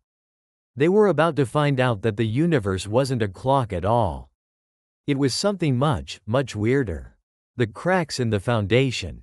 The dream of a perfect, orderly universe started to die at the turn of the 20th century. It wasn't a quick death. It was a slow, confusing unraveling, as experiment after experiment gave results that were not just wrong, but nonsensically, fundamentally wrong according to the old rules. The first major crack came from a weirdly specific problem: black body radiation. A black body is a theoretical object that absorbs all light you shine on it. When you heat it up, it glows. Think of heating a piece of iron in a forge. It goes from red to orange to white hot. Physicists tried to predict the colors of light this ideal object should spit out using the trusted laws of classical physics. The math worked fine for low-energy light, like red. But when they got to higher energy, ultraviolet light, their predictions went completely off the rails. The equations said any hot object should be blasting out an infinite amount of energy in the ultraviolet range. This was obviously, hilariously wrong. It was nicknamed the ultraviolet catastrophe. If it were true, just lighting a match would flood the room with deadly radiation. The very existence of a cozy campfire defied the laws of physics. In 1900, a German physicist named Max Planck, in what he called an act of desperation, came up with a wild solution. What if energy wasn't continuous like a smooth ramp, but came in tiny, discrete packets, which he called quanta? Imagine energy isn't like pouring water, but like throwing tiny, identical marbles. You can throw 1, or 2, or 10, but never 1.5 marbles. Energy, Planck said, was quantized. It was a strange, patched-together idea that went against all common sense at the time. Planck himself wasn't a huge fan, but it had one thing going for it: it worked. As soon as you put this chunky energy into the equations, the ultraviolet catastrophe disappeared. The math perfectly matched reality. This was the first tremor of the coming quantum earthquake. The next big crack appeared just 5 years later, in 1905, thanks to a young patent clerk named Albert Einstein. He was looking at another puzzle: the photoelectric effect. Scientists knew that when you shine light on metal, it can knock electrons loose. Classically, light was a wave. So a brighter light wave should have more energy and knock electrons out with more force. But that's not what happened. Experiments showed that the energy of the freed electrons depended not on the light's brightness, but on its color, its frequency. A dim blue light could knock electrons out instantly, while a super bright red light did absolutely nothing. Einstein took Planck's quantum idea and ran with it. What if light itself wasn't a wave, but a stream of these energy packets? What if light was made of particles, which we now call photons? This explained the photoelectric effect perfectly. Each photon had a chunk of energy set by its frequency. A blue light photon had enough energy to do the job on its own. A red light photon didn't.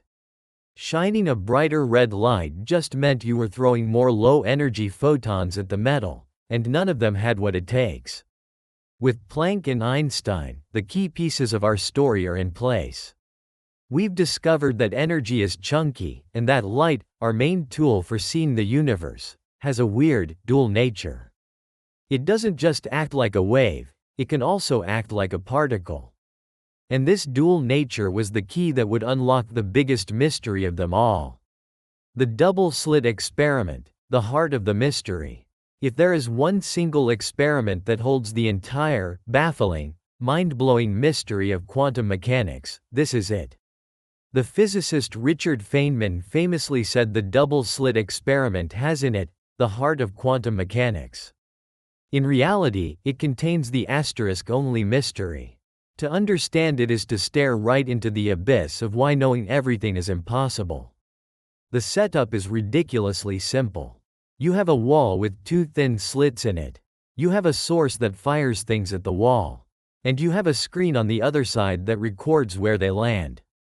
First, let's fire something normal, like paintballs, one by one. Most get blocked. Some go through the left slit, some go through the right. On the screen behind, you get two simple stripes of paint, right behind the slits. Makes sense. That's particle behavior. Now, let's try it with waves. Put the barrier in water and make some waves. They pass through both slits, creating two new sets of waves on the other side. These two new waves interfere with each other. Where two peaks meet, they make a bigger wave. Where a peak meets a trough, they cancel out. On the screen, you don't get two bands. You get a series of many bands, an interference pattern, with the brightest one right in the middle. Makes sense. That's wave behavior. Okay, now for the weird part. Let's go back to particles, but let's use electrons. We fire them one at a time, so they can't bounce off each other. Each electron is a single particle. It has to go through either the left slit or the right slit, just like a paintball. So, over time, we should see two simple bands. But that is not what happens. Not even close. We fire the first electron. It makes a single dot. The second makes another dot somewhere else. Then a third, and a fourth. At first, the pattern is random. But as we fire thousands and thousands of electrons, one by one, an impossible pattern starts to emerge. We get an interference pattern. The same series of stripes we saw with water waves. Let that sink in for a second. An interference pattern is the signature of waves interacting. But we were firing single particles, one at a time. How can one electron, all by itself, create a pattern that needs something to go through both slits at the same time and interfere with itself? It's as if each electron, somehow, spread out into a wave of probability, went through both slits at once, interfered with itself, and only then decided where to land as a single dot on the screen. This is where your brain should be yelling, "That's impossible." So, naturally, scientists tried to outsmart the universe. Let's find out which slit each electron actually goes through. We can put a tiny detector, a little camera, right by the slits. It will just tell us, left slit, or right slit, as each electron passes. We're not trying to stop it, just gathering one simple piece of information. Which way did it go? And this is the punchline. This is the core of the mystery. The moment we turn on the detector to see which slit the electron goes through, the interference pattern vanishes. The electrons go back to behaving like paintballs. They go through one slit or the other, and over time, they form two simple bands on the screen. The very act of measuring, of gaining the knowledge of which path, fundamentally changes the outcome. By observing the particle's path, we destroy its wave-like behavior. It's as if the universe is playing its cards close to its chest. It allows an electron to exist in a fuzzy cloud of all possibilities at once. But the moment we demand a solid answer, are you here, or are you there? The universe is forced to collapse that cloud into a single reality. And in that collapse, the other potential reality, the wave pattern, is lost forever. This isn't a problem of our tools being clumsy. Later, more sophisticated versions of this experiment confirmed this isn't about the detector physically bumping the electron. It is a fundamental rule. You can know the electron's path, where it acts like a particle. Or you cannot know, where it acts like a wave. You cannot do both at the same time. This enforced ignorance was about to get a name and a mathematical formula, from a young German physicist named Werner Heisenberg. Heisenberg's uncertainty principle, the law of ignorance. The bizarre results from the double-slit experiment weren't just a party trick. They were a clue to a deep rule about how reality works. In 1927, Werner Heisenberg captured this rule in a single, powerful mathematical equation. We know it today as Heisenberg's uncertainty principle, and it's the formal declaration that knowing everything is impossible. The principle states there's a fundamental limit to how precisely you can know certain pairs of a particle's properties at the same time. The most famous pair is position and momentum. Put simply, the more precisely you know where a particle is, the less precisely you can know where it's going, and vice versa. It's a cosmic seesaw of knowledge. Push down on one side, certainty of position, and the other side, certainty of momentum, must go up. Let's go back to our electron. To see it, you have to hit it with a photon. To get a really sharp reading of its position, you need to use a photon with a very short wavelength, like a high-energy gamma ray. But here's the catch. That high-energy photon gives the electron a massive kick, sending its momentum into a state of total uncertainty. You know exactly where it was, but you have no clue where it's going. So, let's try to be gentle. To measure the momentum precisely, we'll use a very low-energy photon with a long wavelength. It barely nudges the electron, giving us a great reading of its momentum. But what about its position? A long wavelength photon is like trying to find a pinhead with a giant, blurry paintbrush. The electron could be anywhere inside that fuzzy wave. You know where it's going, but you have only a vague idea of where it is. This isn't just a technical problem about measurement disturbance. This was Heisenberg's original way of thinking about it, but the modern understanding is even weirder. The uncertainty is an asterisk intrinsic, baked-in property of the particle itself. A quantum particle simply does not possess both a perfectly defined position and a perfectly defined momentum at the same time. Reality itself is fundamentally fuzzy. This brings us right back to the double-slit experiment. When we don't watch the slits, the electron's position is uncertain. It could be going through either one. Because its position is fuzzy, its momentum can be more well-defined, letting it act like a wave and create an interference pattern. The instant we turn on a detector, we force the universe to give us a precise position. The uncertainty principle kicks in, its momentum becomes wildly uncertain, and the wave pattern is destroyed. The law of ignorance is enforced. You can have one piece of knowledge or the other. You can't have both. Laplace's demon was officially dead. Its first task, to know the position and momentum of every particle, wasn't just hard, it was forbidden by the laws of physics. Beyond Heisenberg, pushing the limits. But Heisenberg's principle wasn't the end of the story. It was the start of a whole new game. And for the last century, physicists have been learning how to play within those rules, finding clever ways to not just probe the limits, but to actually manipulate them. This brings us to one of the most sensitive experiments on Earth, the search for gravitational waves with instruments like LIGO. These are gigantic L-shaped detectors that split a laser beam down two long tunnels, bounce it off mirrors, and recombine it.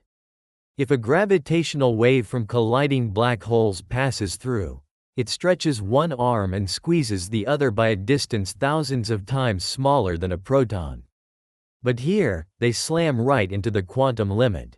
The laser is made of photons, and due to quantum uncertainty, there's a random hiss in their arrival time, which can drown out the tiny signal of a gravitational wave. For years, this seemed like an unbreakable wall. But here's the twist. It turns out the law of ignorance has some fine print. You can't get rid of uncertainty, but you can sometimes move it around. This led to a mind-bending technique called quantum squeezing. Think of a laser's uncertainty as a balloon. The total volume is fixed by Heisenberg's principle. But you can squeeze it one way, and it will bulge out another. Using special crystals, scientists squeeze the uncertainty out of the property they need to measure, like the timing of the light waves, and dump it into a property they don't care about, like its brightness. This hushes the quantum noise and makes the detectors dramatically more sensitive. They haven't broken the uncertainty principle, they've engineered it. And just recently, in 2025, physicists at the University of Sydney and their collaborators took this a step further. They showed that by using techniques like modular measurements, you can sidestep the standard limits for sensing tiny changes in both position and momentum at the same time. It's like having a clock with only a minute hand. You lose the coarse information of what hour it is, but you gain incredibly precise knowledge of the minutes. By pushing the uncertainty into ranges that don't matter for the measurement, they achieved a new level of precision without violating the fundamental principle. They didn't pop the uncertainty balloon, they just squeezed the air into a place they weren't looking. The philosophical fallout. What does it all mean? This discovery of a fundamental limit to knowledge kicked off one of the greatest debates in science, a clash of titans between Albert Einstein and Niels Bohr. Einstein, even as a father of the quantum revolution, could never accept its weirdness. He famously said, "God does not play dice," rejecting the idea of a reality built on randomness. He believed quantum mechanics was incomplete, that there must be hidden variables that would restore the clockwork universe he believed in. Niels Bohr, on the other hand, championed what became known as the Copenhagen interpretation. He argued that we have to let go of our classical ideas. A particle doesn't have a definite position until we measure it. The act of measurement is what forces the universe to quit its fuzzy state of maybe and collapse into a single, concrete reality. There is no deeper truth to find. This spooky, probabilistic world is reality. The physicist John Archibald Wheeler took this to its logical conclusion with his participatory universe idea. He argued that we're not just separate observers watching reality unfold. To observe even a single electron, Wheeler said, one has to cross out that old word, observer, and put in its place the new word, participator. In this view, we are co-creators of reality. The questions we choose to ask the universe, by the experiments we design, determine the answers the universe gives. If we ask a particle question, which slit did it go through? We get a particle answer. If we ask a wave question, by not looking, we get a wave answer. Reality isn't a fixed set of facts just waiting to be read. It's a cloud of possibilities that we bring into focus through the act of observation. And that is the ultimate reason why knowing everything is impossible. It's impossible because everything doesn't exist in a fixed, determined state until it's observed. The very act of gaining knowledge shapes the reality that is known. We can't be Laplace's demon, because the information the demon needs simply doesn't exist until an interaction, a participation, brings it into being. Conclusion. So, we started with the dream of a clockwork universe, a perfect machine where everything was knowable. We followed the cracks in that dream, from glowing hot objects to the strange behavior of light, and plunged through two simple slits into the quantum realm. And we found a world built not on certainty but on probability. A world where the act of looking changes what you see. Heisenberg's uncertainty principle gave this weirdness a name and a mathematical truth. It revealed a fundamental wall, a trade-off baked into the fabric of existence. You can know where something is, or where it's going, but you can never, ever know both with perfect certainty. And this isn't a failure of our tools. It's the discovery of a deeper, stranger, and maybe even more beautiful rule about how the universe really works. The quest to know everything led us to the startling conclusion that we aren't separate from the reality we study. We are participants. The universe isn't a static movie we're watching, but a dynamic story being co-authored in the very act of its telling. We set out to measure the cosmos, only to find that the cosmos was, in a very real way, responding to our questions. The wall we hid wasn't the end of knowledge, but the beginning of a new kind of understanding, one that accepts that some things may forever remain a mystery, not because they are hidden, but because their final truth is only decided when we ask. If this journey to the very edge of reality sparked your curiosity, give this video a like and share it with someone who enjoys big questions. And make sure to subscribe and turn on notifications so you don't miss our next deep dive into the mysteries of the cosmos. The final law that makes our universe exist. The universe, as we see it, is a place of quiet order. There is a deep and reassuring structure in the slow turn of a galaxy, in the dependable orbit of our planet, and in the delicate, six-sided architecture of a single snowflake. We can exist because these rules hold. Because atoms bind together, because the ground is solid, because there is a reliable quality to the world. And yet, for a century, we have known that this calm surface rests upon an entirely different kind of reality. A world of pure chance and shimmering probability, where the smallest parts of everything can be everywhere and nowhere at once. For a long time, this has left a quiet question hanging in the air. Why are there two versions of the universe? the strange, uncertain world of the quantum, and the solid, predictable world of our experience. Where is the line between them? What stops the chaos of the small from quietly dissolving the order of the large? We have looked to the edge of space and the beginning of time for the rules that govern our world. But the most important rule of all, the one that may be the silent architect of our cosmos, might be something far simpler. It might be a final, hidden law, a universal weight limit, a quiet threshold of just 28 micrograms. This is the story of the law that may be the only reason we, and everything we see, can exist at all. The problem of two realities. To understand the profound importance of this single, quiet law, we must first appreciate the gulf that separates our world from the true foundation of things. We live our lives in what is called the classical world. It is a world that makes sense. A thrown ball follows a single, predictable path. It does not become a wave of possibility and pass through both sides of a doorway at once. For centuries, we believed this was the whole story. It was a comforting thought. It was also wrong. At the dawn of the 20th century, a series of experiments revealed a world beneath our own, one so counterintuitive it seemed to defy all logic. This was the quantum realm. The best way to understand its nature is through an experiment that is as famous as it is unsettling: the double-slit experiment. Imagine a barrier with two thin slits. You fire tiny particles, one by one, like microscopic grains of sand. If you close one slit, the particles that pass through the other land in a simple band on the detector screen behind it. But then, something happens that should not be possible. When you open both slits and fire the particles, still one at a time, they do not create two simple bands. They create a complex pattern of many bands. An interference pattern. This is the signature of a wave.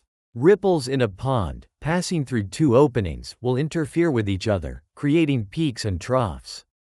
The experiment tells us that a single particle, all by itself, appears to pass through both slits at once, interfering with itself as if it were a wave, before arriving at the screen as a single point.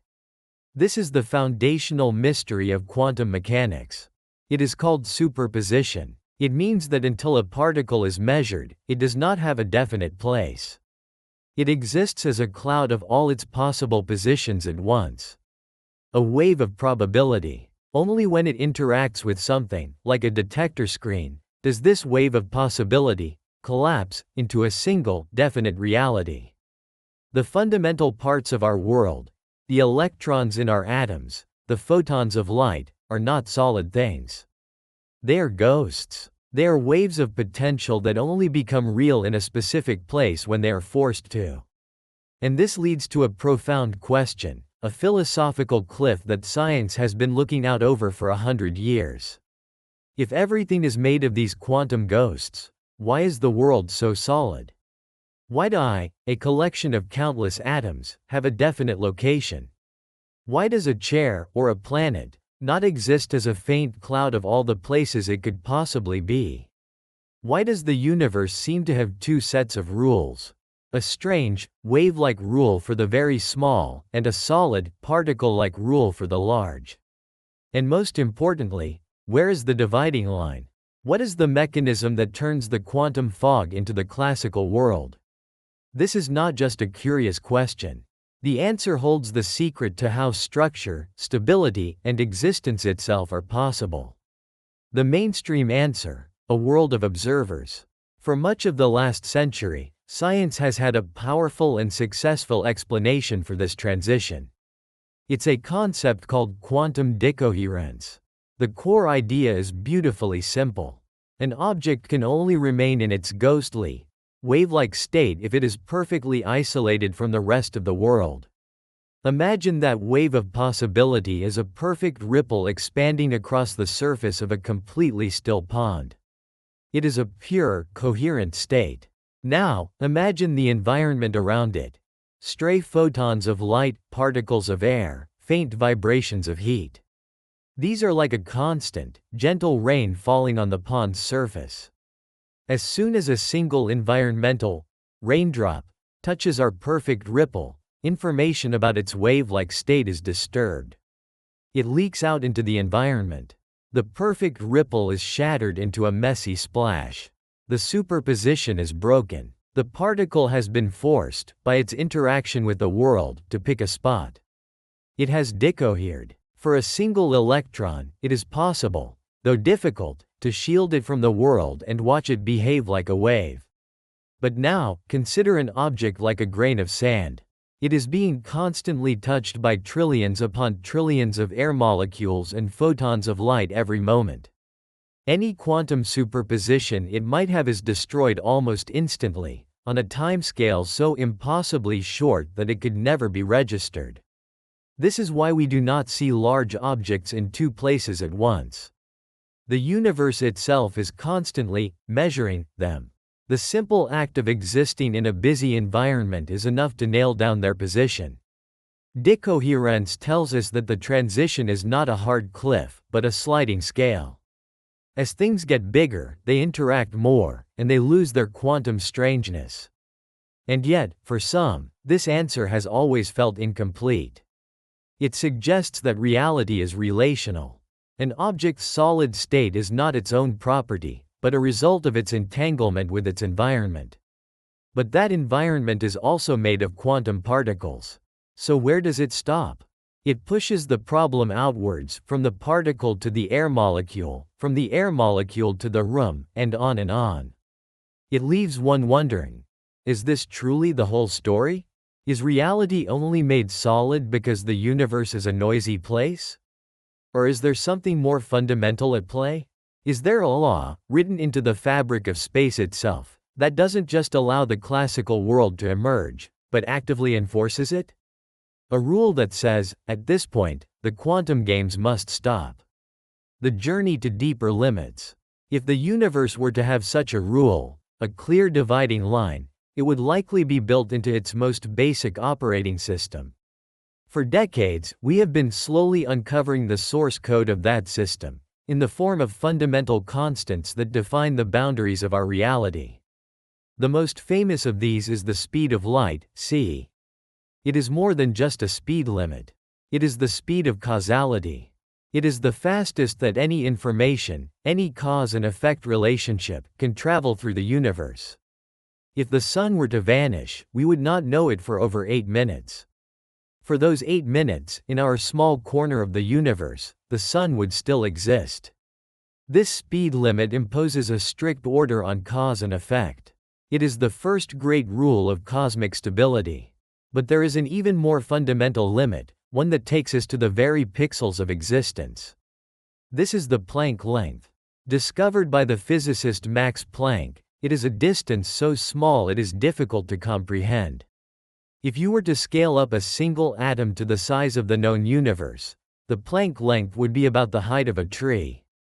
It is thought by many to be the smallest possible meaningful distance. The pixel size of reality.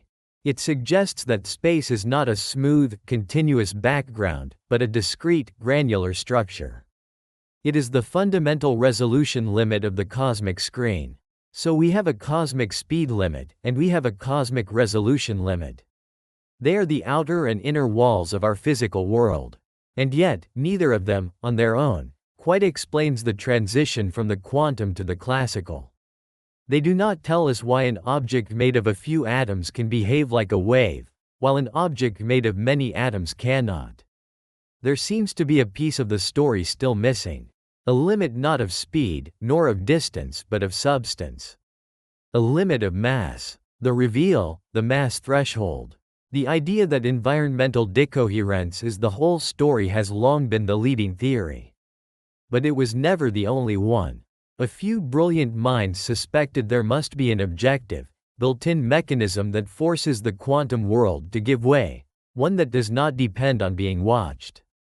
The most famous proponent of such an idea is one of the giants of physics and mathematics, Sir Roger Penrose. Penrose looked at the problem from the perspective of Einstein's general relativity. For him, a superposition, an object being in two places at once, was not just a quantum curiosity. It was a problem for gravity. According to general relativity, mass curves the fabric of spacetime. The Earth orbits the Sun because it is following a straight line through a spacetime landscape that has been curved by the Sun's mass. Penrose argued that if a massive object were in a superposition, it would be creating two distinct, separate curvatures in spacetime. Two gravitational fields, two slightly different versions of reality, existing at the same time. He theorized that the universe simply does not tolerate this. This state of two overlapping spacetimes is fundamentally unstable. It creates a tension, a blister, in reality that wants to resolve itself. He proposed that this instability would grow and inevitably collapse back into a single, definite state. This is his theory of objective reduction. The collapse happens on its own, because of the laws of gravity, regardless of any observer. But here is the crucial insight. The time it takes for this collapse to happen is directly related to the mass of the object. For a single electron, the mass is so tiny that the spacetime curvature is negligible. It could maintain its superposition for eons. But as you increase the mass, the spacetime separation becomes more significant. The instability grows, and the time it takes for the universe to self-correct gets shorter and shorter. Penrose asked, at what mass does this gravitational collapse become essentially instant? To find this critical mass, he looked to the fundamental constants of nature. And from them, a number emerged. The Planck mass. This is not an astronomical number. It is about 2.18 times 10 to the minus 8 kilograms. It is 21.8 micrograms. According to this theory, an object weighing around 22 micrograms is the tipping point. The mass cliff. Any object at or above this mass would find its own gravity forbidding it from existing in a superposition for any meaningful length of time. At 22 micrograms, the laws of gravity themselves would step in and say, from here on, you will be in one place, and one place only. It's a breathtaking idea, that the classical world is not an illusion of noise, but a direct consequence of gravity. For decades, it remained a respected, but unproven, idea. A clue, pointing to a single, tangible number. The convergence, a new perspective. Penrose's theory begins with the grand geometry of Einstein's universe. But what if we start from the bottom up? What if we think about the nature of the vacuum and the information that can exist within it? Let us explore a speculative idea that imagines the universe as a kind of information processor. Not that it is a computer, but the analogy is useful. In this view, the vacuum of space has a fundamental resolution, a pixel size, the Planck length. Now, let us return to our quantum object. Every particle has a wave nature with a specific wavelength. The more massive the object, the shorter its wavelength becomes. The ripples get tighter and tighter. This creates a quiet tension. On one hand, the object's wavelength is shrinking as its mass increases. On the other hand, there is the fixed, immovable pixel size of the vacuum itself. What happens when the object becomes so massive that its quantum wavelength shrinks to become smaller than the fundamental resolution of the vacuum? This model suggests the universe can no longer resolve the wave. It's like trying to draw a line thinner than a single pixel on a screen. The information cannot be represented. When this happens, the universe has a choice. It cannot sustain this unresolvable wave, so the object must abandon its wave-like state. It is forced to collapse into a single, classical state that can be represented. A definite position, a definite reality. This idea provides a completely different reason for a mass-induced collapse. It's not about gravity, but about information and the granularity of space itself. But the most stunning part is the number it produces. When you calculate the mass at which an object's wavelength shrinks to the order of the Planck length, you get a critical threshold of approximately 28 micrograms. This is the convergence moment. One path, beginning with Einstein's universe, arrives at a mass cliff of about 22 micrograms. Another path, beginning with the pixelated nature of space, arrives at a mass cliff of about 28 micrograms. The numbers are not identical, but they are astonishingly close. They both point to the same tangible, almost comprehensible weight. The mass of a grain of salt. The weight of an eyelash. This is the kind of convergence that suggests we are not just inventing an idea, but slowly discovering a feature of the world. It feels like the universe is trying to tell us something. The experimental frontier. This convergence on a tangible mass is more than just a beautiful theory. It is a target. It gives experimentalists a concrete number to aim for, turning a philosophical fog into a new frontier that can be explored. And they are approaching this frontier from two directions. From one side, they are patiently trying to build larger and larger objects and coax them into a state of superposition. Recently, a team in Vienna succeeded in demonstrating quantum interference with enormous molecules, each made of over 40,000 atoms. They watched as each individual, massive molecule behaved like a wave. We are still a long way from the microgram scale, but the progress is clear. From the other direction, scientists are trying to find quantum behavior in objects that are already large. In a landmark experiment, scientists took a tiny sapphire crystal, weighing about 16 micrograms, a mass tantalizingly close to the threshold, and managed to place its motional state into a quantum superposition. The crystal itself was not in two places at once, but its collective vibration was put into a state where it was both vibrating and not vibrating at the same time. This is a profound result. It shows that quantum mechanics doesn't just stop. We can find its whispers even in systems that are, for all purposes, macroscopic. We are closing in on the boundary from both sides. From the bottom up, by building bigger quantum systems, and from the top down, by finding quantum effects in bigger classical systems. The work is slow and requires immense precision, but the question is no longer purely theoretical. Will we one day be able to put a 25 microgram object into a full spatial superposition, only to watch it collapse on its own? If so, it would confirm the existence of this final law. Implications: a universe of structure and persistence. Let us consider what it means, if this is true. What kind of universe does such a law create? First, it creates a universe of asterisk stability. This mass threshold acts as a quiet guarantor of order, a firewall preventing the uncertainty of the quantum world from leaking into the macroscopic world. It is the reason the Moon stays in its orbit and does not dissolve into a probabilistic cloud. This law forces matter, once it gathers beyond a certain point, to pick a spot and stay there, giving the world a foundation of stability. From this stability, structure asterisk can emerge. The formation of anything complex and lasting depends on stable building blocks.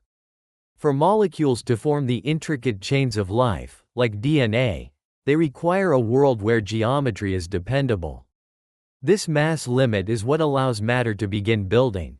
Once a collection of particles crosses the threshold, it becomes a classical anchor, a seed of certainty around which more structure can gather. The entire cosmic hierarchy, from a grain of sand to a galaxy, is only possible because there is a point at which quantum uncertainty is overcome and classical structure is enforced. Finally, this law provides our universe with asterisk persistence. It creates a one-way street in time. Once an object's mass crosses the threshold and its superposition collapses, it stays collapsed. It is now part of the classical world. This creates a definite, objective past. The world we see today is built upon the foundation of a world that was concretely real yesterday.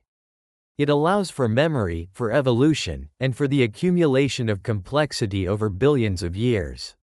Without this, the universe would be a memoryless froth, where nothing could ever learn, grow, or endure.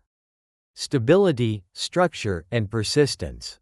These are the prerequisites for our existence. And this one simple law, a weight limit barely heavy enough to feel, could be the piece of cosmic source code responsible for all of it. the law that forges a universe of pure, chaotic potential into a cosmos of breathtaking reality. Conclusion. We began with a quiet mystery, the gulf between two realities. The ghostly, uncertain world of the quantum, and the solid, predictable world of our experience. We looked at the mainstream explanation of decoherence, the idea that the world's own noise shatters quantum states. It is a powerful and well-tested theory, but it leaves a lingering sense that the story may not be complete. So we looked deeper and found two astonishingly convergent paths. 1. From the mind of Roger Penrose, predicted that spacetime itself would forbid superposition above a mass of about 22 micrograms. The other, from a model of quantum information, predicted that the vacuum would be unable to process wave-like states above about 28 micrograms. Two different paths, leading to the same destination.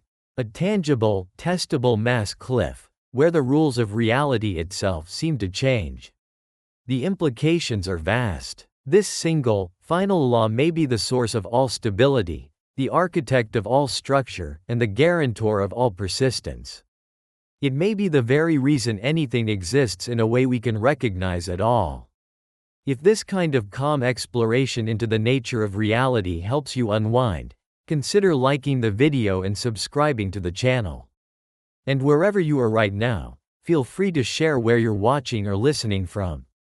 This simple limit, this humble weight of a few dozen micrograms, may be the final law that makes our universe exist. But it leaves us with one last, quiet, and perhaps unanswerable question.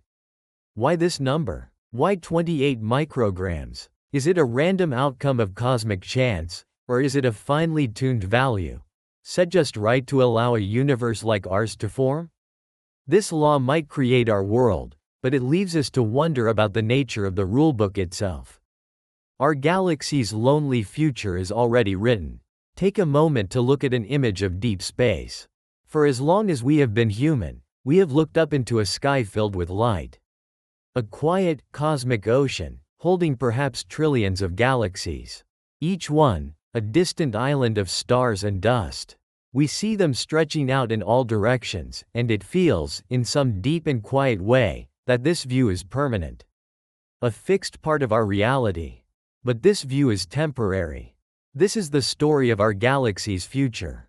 A future that is already, quietly, taking shape. It's a story where, one by one, each of those distant lights is destined to fade from our sky. Not in a sudden flash, but with a slow, steady dimming.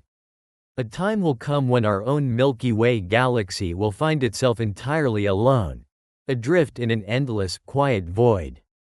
This isn't a speculative idea. It is the gentle, unavoidable result of the universe's own nature. The process is already happening.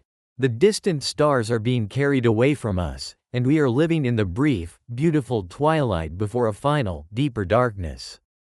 The question is not if this will happen, but how. And what it means for us, living in this fleeting, privileged moment.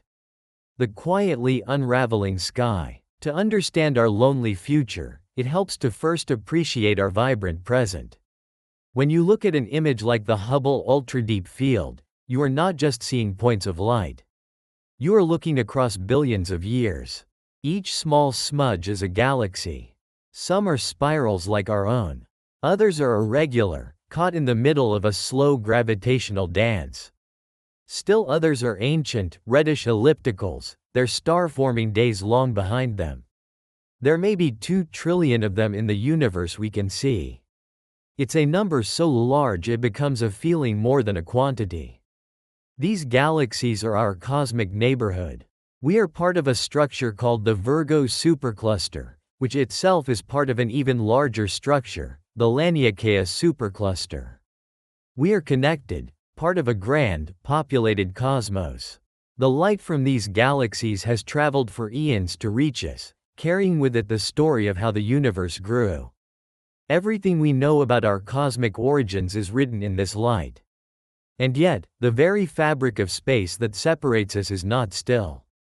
It is stretching. This stretching carries the galaxies apart on an invisible current. For much of the 20th century, it was thought this expansion was slowing down, held back by the gravity of all the matter in the universe. We imagined two possible futures: a big crunch, where gravity would pull everything back together, or a universe that would expand forever, but more and more slowly, coasting on its initial momentum. But in 1998, our understanding quietly shifted. Two teams of astronomers were using distant stellar explosions, called Type Ia supernovae, to measure how the universe's expansion rate had changed over time. They were trying to measure the exact rate of this slowing. What they found was the opposite. The expansion wasn't slowing at all. It was speeding up. Imagine tossing a small stone into the air, and instead of slowing and falling back, you watch as it gently accelerates away, as if lifted by some unseen breath. That was the feeling of this discovery. Some quiet property of the cosmos was pushing everything apart, gently overpowering the pull of gravity. This was the first piece of the story. It was the moment we realized the fate of our universe was not a dramatic collapse or a gentle coasting, but something far stranger, and in the end, far lonelier. The force driving this was given a name as quiet as its nature: dark energy. And it is this dark energy that is the architect of our galaxy's solitary future. The mystery wasn't just that the universe was expanding, but that the expansion was running away with itself, and taking the rest of the cosmos with it. The pieces of the story. To understand our impending cosmic isolation, we need to follow the quiet observations that led us here. These are the pillars of modern cosmology, and together, they paint an inescapable picture of our future. The first piece: the stretching fabric of space. Our journey begins in the 1920s with astronomers like Vesto Slipher, Georges Lemaitre, and Edwin Hubble. They noticed that the light from most distant galaxies was stretched, or redshifted. Hubble then made a profound discovery. The farther away a galaxy is, the faster it appears to be moving away from us. It's important to understand what this means. The galaxies are not flying through space like fragments. Instead, the space between the galaxies is expanding. The classic analogy is a loaf of raisin bread rising. If you pick one raisin to be our Milky Way, as the dough expands, every other raisin moves away. The raisins farther away move faster, because there is more expanding dough between you and them. The raisins themselves aren't moving through the dough, they're being carried by it. In the same way, galaxies are carried along by the expansion of spacetime. Einstein's own theory of general relativity predicted this, but he found the idea of a dynamic universe unsettling. He introduced a cosmological constant to his math to hold the universe still. When Hubble showed him the evidence for expansion, Einstein called his constant his biggest blunder. He had seen the truth in his own equations but had failed to trust it. The universe was not static. It was growing. For a time, the question was whether gravity would eventually win. But then came the second, more profound observation. The second piece: the gentle accelerator. For the first 9 billion years or so after the Big Bang, gravity was the dominant force on cosmic scales. It pulled matter together, forming the stars and galaxies we see. The expansion that began with the Big Bang was a constant battle between this outward push and gravity's inward pull. And for a long time, gravity was winning. The expansion was slowing down. Then, about 5 billion years ago, the universe passed a quiet tipping point. The pull of gravity began to lose its influence to something else. This something else is dark energy. Unlike matter, which gets spread out and diluted as the universe expands, dark energy seems to be a property of space itself. As more space is created, more dark energy comes with it. So while the density of matter decreased, the density of dark energy remained constant. In the early, smaller universe, the influence of matter was strong, and it slowed the expansion. But as the universe grew, matter was spread thin, and its collective pull grew weaker. The influence of dark energy, however, grew stronger as space itself grew. Eventually, its gentle, persistent push overwhelmed the pull of matter. The expansion stopped slowing down and began to accelerate. We still do not know what dark energy is. It is one of the deepest mysteries in science. It could be an intrinsic energy of empty space, the cosmological constant Einstein first imagined. Or it could be something else entirely, a sign our understanding of gravity is incomplete. But whatever it is, it makes up about 70% of the universe today, and its effect is undeniable. It is pushing the universe apart at an ever-increasing rate, and this acceleration is the key to our galaxy's quiet fate. The third piece, the point of no return. Because of dark energy, there is a limit to what we can ever see. This limit is called the asterisk cosmic event horizon. It is different from the edge of the asterisk observable universe. The observable universe is simply the distance from which light has had time to reach us since the Big Bang, currently about 46 billion light-years away.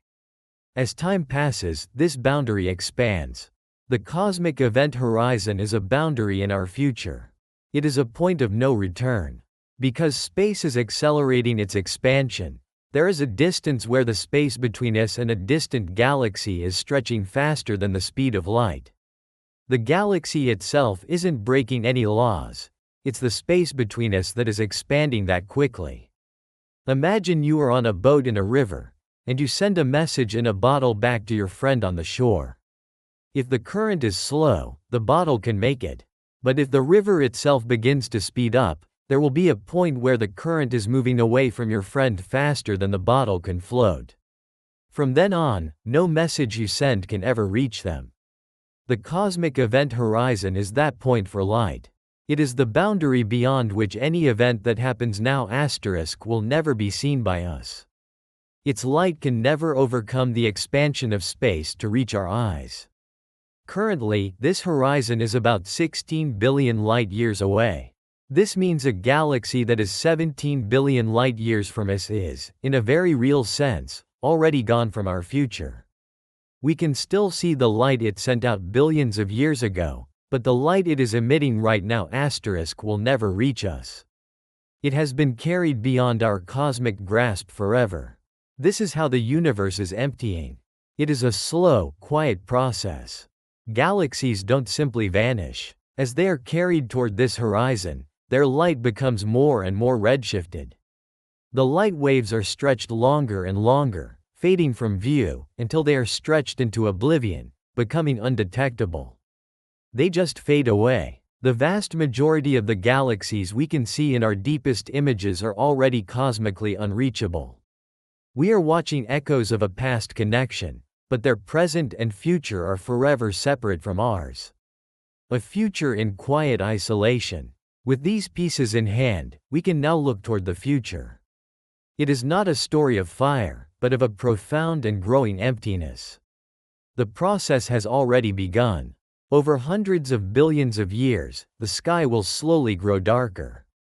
One by one, entire clusters of galaxies will redshift into invisibility. The vast, interconnected structures of the cosmic web will dissolve, their filaments of galaxies stretching until they are gone. The sky, once so richly populated, will become sparse. Future astronomers will see less and less. The story of the universe, written in the light of trillions of galaxies, will have its pages slowly removed. But not everything will be lost. On local scales, gravity is still strong enough to hold things together. Our own cosmic neighborhood is called the local group, a collection of more than 80 galaxies bound by their mutual gravity. While the rest of the universe is carried away, our local group will hold together. In fact, it will do more than that. It will collapse inward. The Milky Way and the Andromeda Galaxy are currently moving toward each other. For a long time, their collision was thought to be a certainty. Our view now is a little more subtle. Recent observations suggest there is a strong possibility they will merge, though factors like the gravity of neighboring galaxies make their exact path difficult to predict. If they do meet, in about 4.5 billion years, our two galaxies will begin a slow, gravitational dance. This collision won't be like a crash. Galaxies are mostly empty space, and direct star-on-star impacts will be rare. Instead, the two galaxies will pass through each other like ghosts, their gravity pulling them into long streams of stars and gas. For any beings on Earth then, the night sky would be filled with a swirling tempest of new stars. The two galaxies would pull apart, and then come together again, over and over, until they finally settled into one. Over the following eons, the other, smaller galaxies of our local group would also be pulled in and absorbed. The result, perhaps 100 billion years from now, would be a single, colossal elliptical galaxy.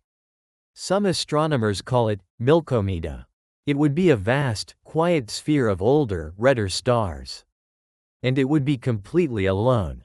By the time Milkomeda has formed, every other galaxy in the universe will have been carried beyond our event horizon. Their light will have faded to nothing. Imagine a future astronomer on a planet inside this galaxy. They would point their telescopes to the sky, to the void between the stars of their home. And they would see nothing. No faint smudges, no spirals, no clusters. Just an endless, uniform blackness. The evidence of the Big Bang would be gone. There would be no distant galaxies to measure redshift from. The cosmic microwave background, the afterglow of creation itself, would have been stretched to wavelengths so long it would be undetectable. These future astronomers could be brilliant. They might understand their own galaxy perfectly. But based on all the evidence available to them, they would likely conclude that their galaxy was the entire universe. A single, static island of matter in an infinite, eternal void. They would have no reason to suspect a Big Bang ever happened, no idea that the universe was once filled with trillions of other galaxies. The most fundamental truths of our cosmos would be lost, not through ignorance, but because the universe itself had hidden the evidence. This is the ultimate fate. Not a fiery end, but a cold, quiet, and profound isolation. The privileged moment. This story of our cosmic future is a humbling one. The image of a future where our galaxy is all that remains can feel bleak, a final and absolute solitude. But there is another way to see it. The fact that we can know this story at all is extraordinary. The fact that we can look out and see the evidence of the Big Bang, of cosmic expansion, and of a universe filled with galaxies is not a given. It is a privilege. We are living in a very special, and very brief, cosmological moment. We exist in a sliver of time after galaxies formed, but before dark energy has pushed them all away. We can see the clues. We can read the universe's autobiography. The astronomers of that lonely future, just as intelligent as this, will be born into a universe that has erased its own past. They will be cosmic orphans, with no knowledge of their cosmic ancestry. We, on the other hand, get to see it all. We can see back to the dawn of time. We can see the magnificent tapestry of the cosmic web. We can understand the grand narrative. This knowledge doesn't have to be a source of dread. It can be a source of profound wonder. There is something quietly humbling about this. It reminds us that our chance to see, to understand, and to marvel at the grandeur of it all is happening right now. The next time you see a breathtaking image from a telescope, remember what you are seeing. You are not just seeing stars. You are seeing a fleeting moment of cosmic richness. A view that is temporary. Our galaxy's lonely future is written. But our present is one of connection and beauty. Knowing about the coming darkness should not make us despair. It should make the light we have now feel that much brighter. It is a gift. Let's not waste it. What does this quiet, cosmic story make you feel? A sense of wonder, a touch of melancholy, or something else entirely? Feel free to share your thoughts in the comments below. If this kind of calm exploration into the cosmos helps you feel a sense of peace or wonder, consider liking the video and subscribing to the channel to continue the journey.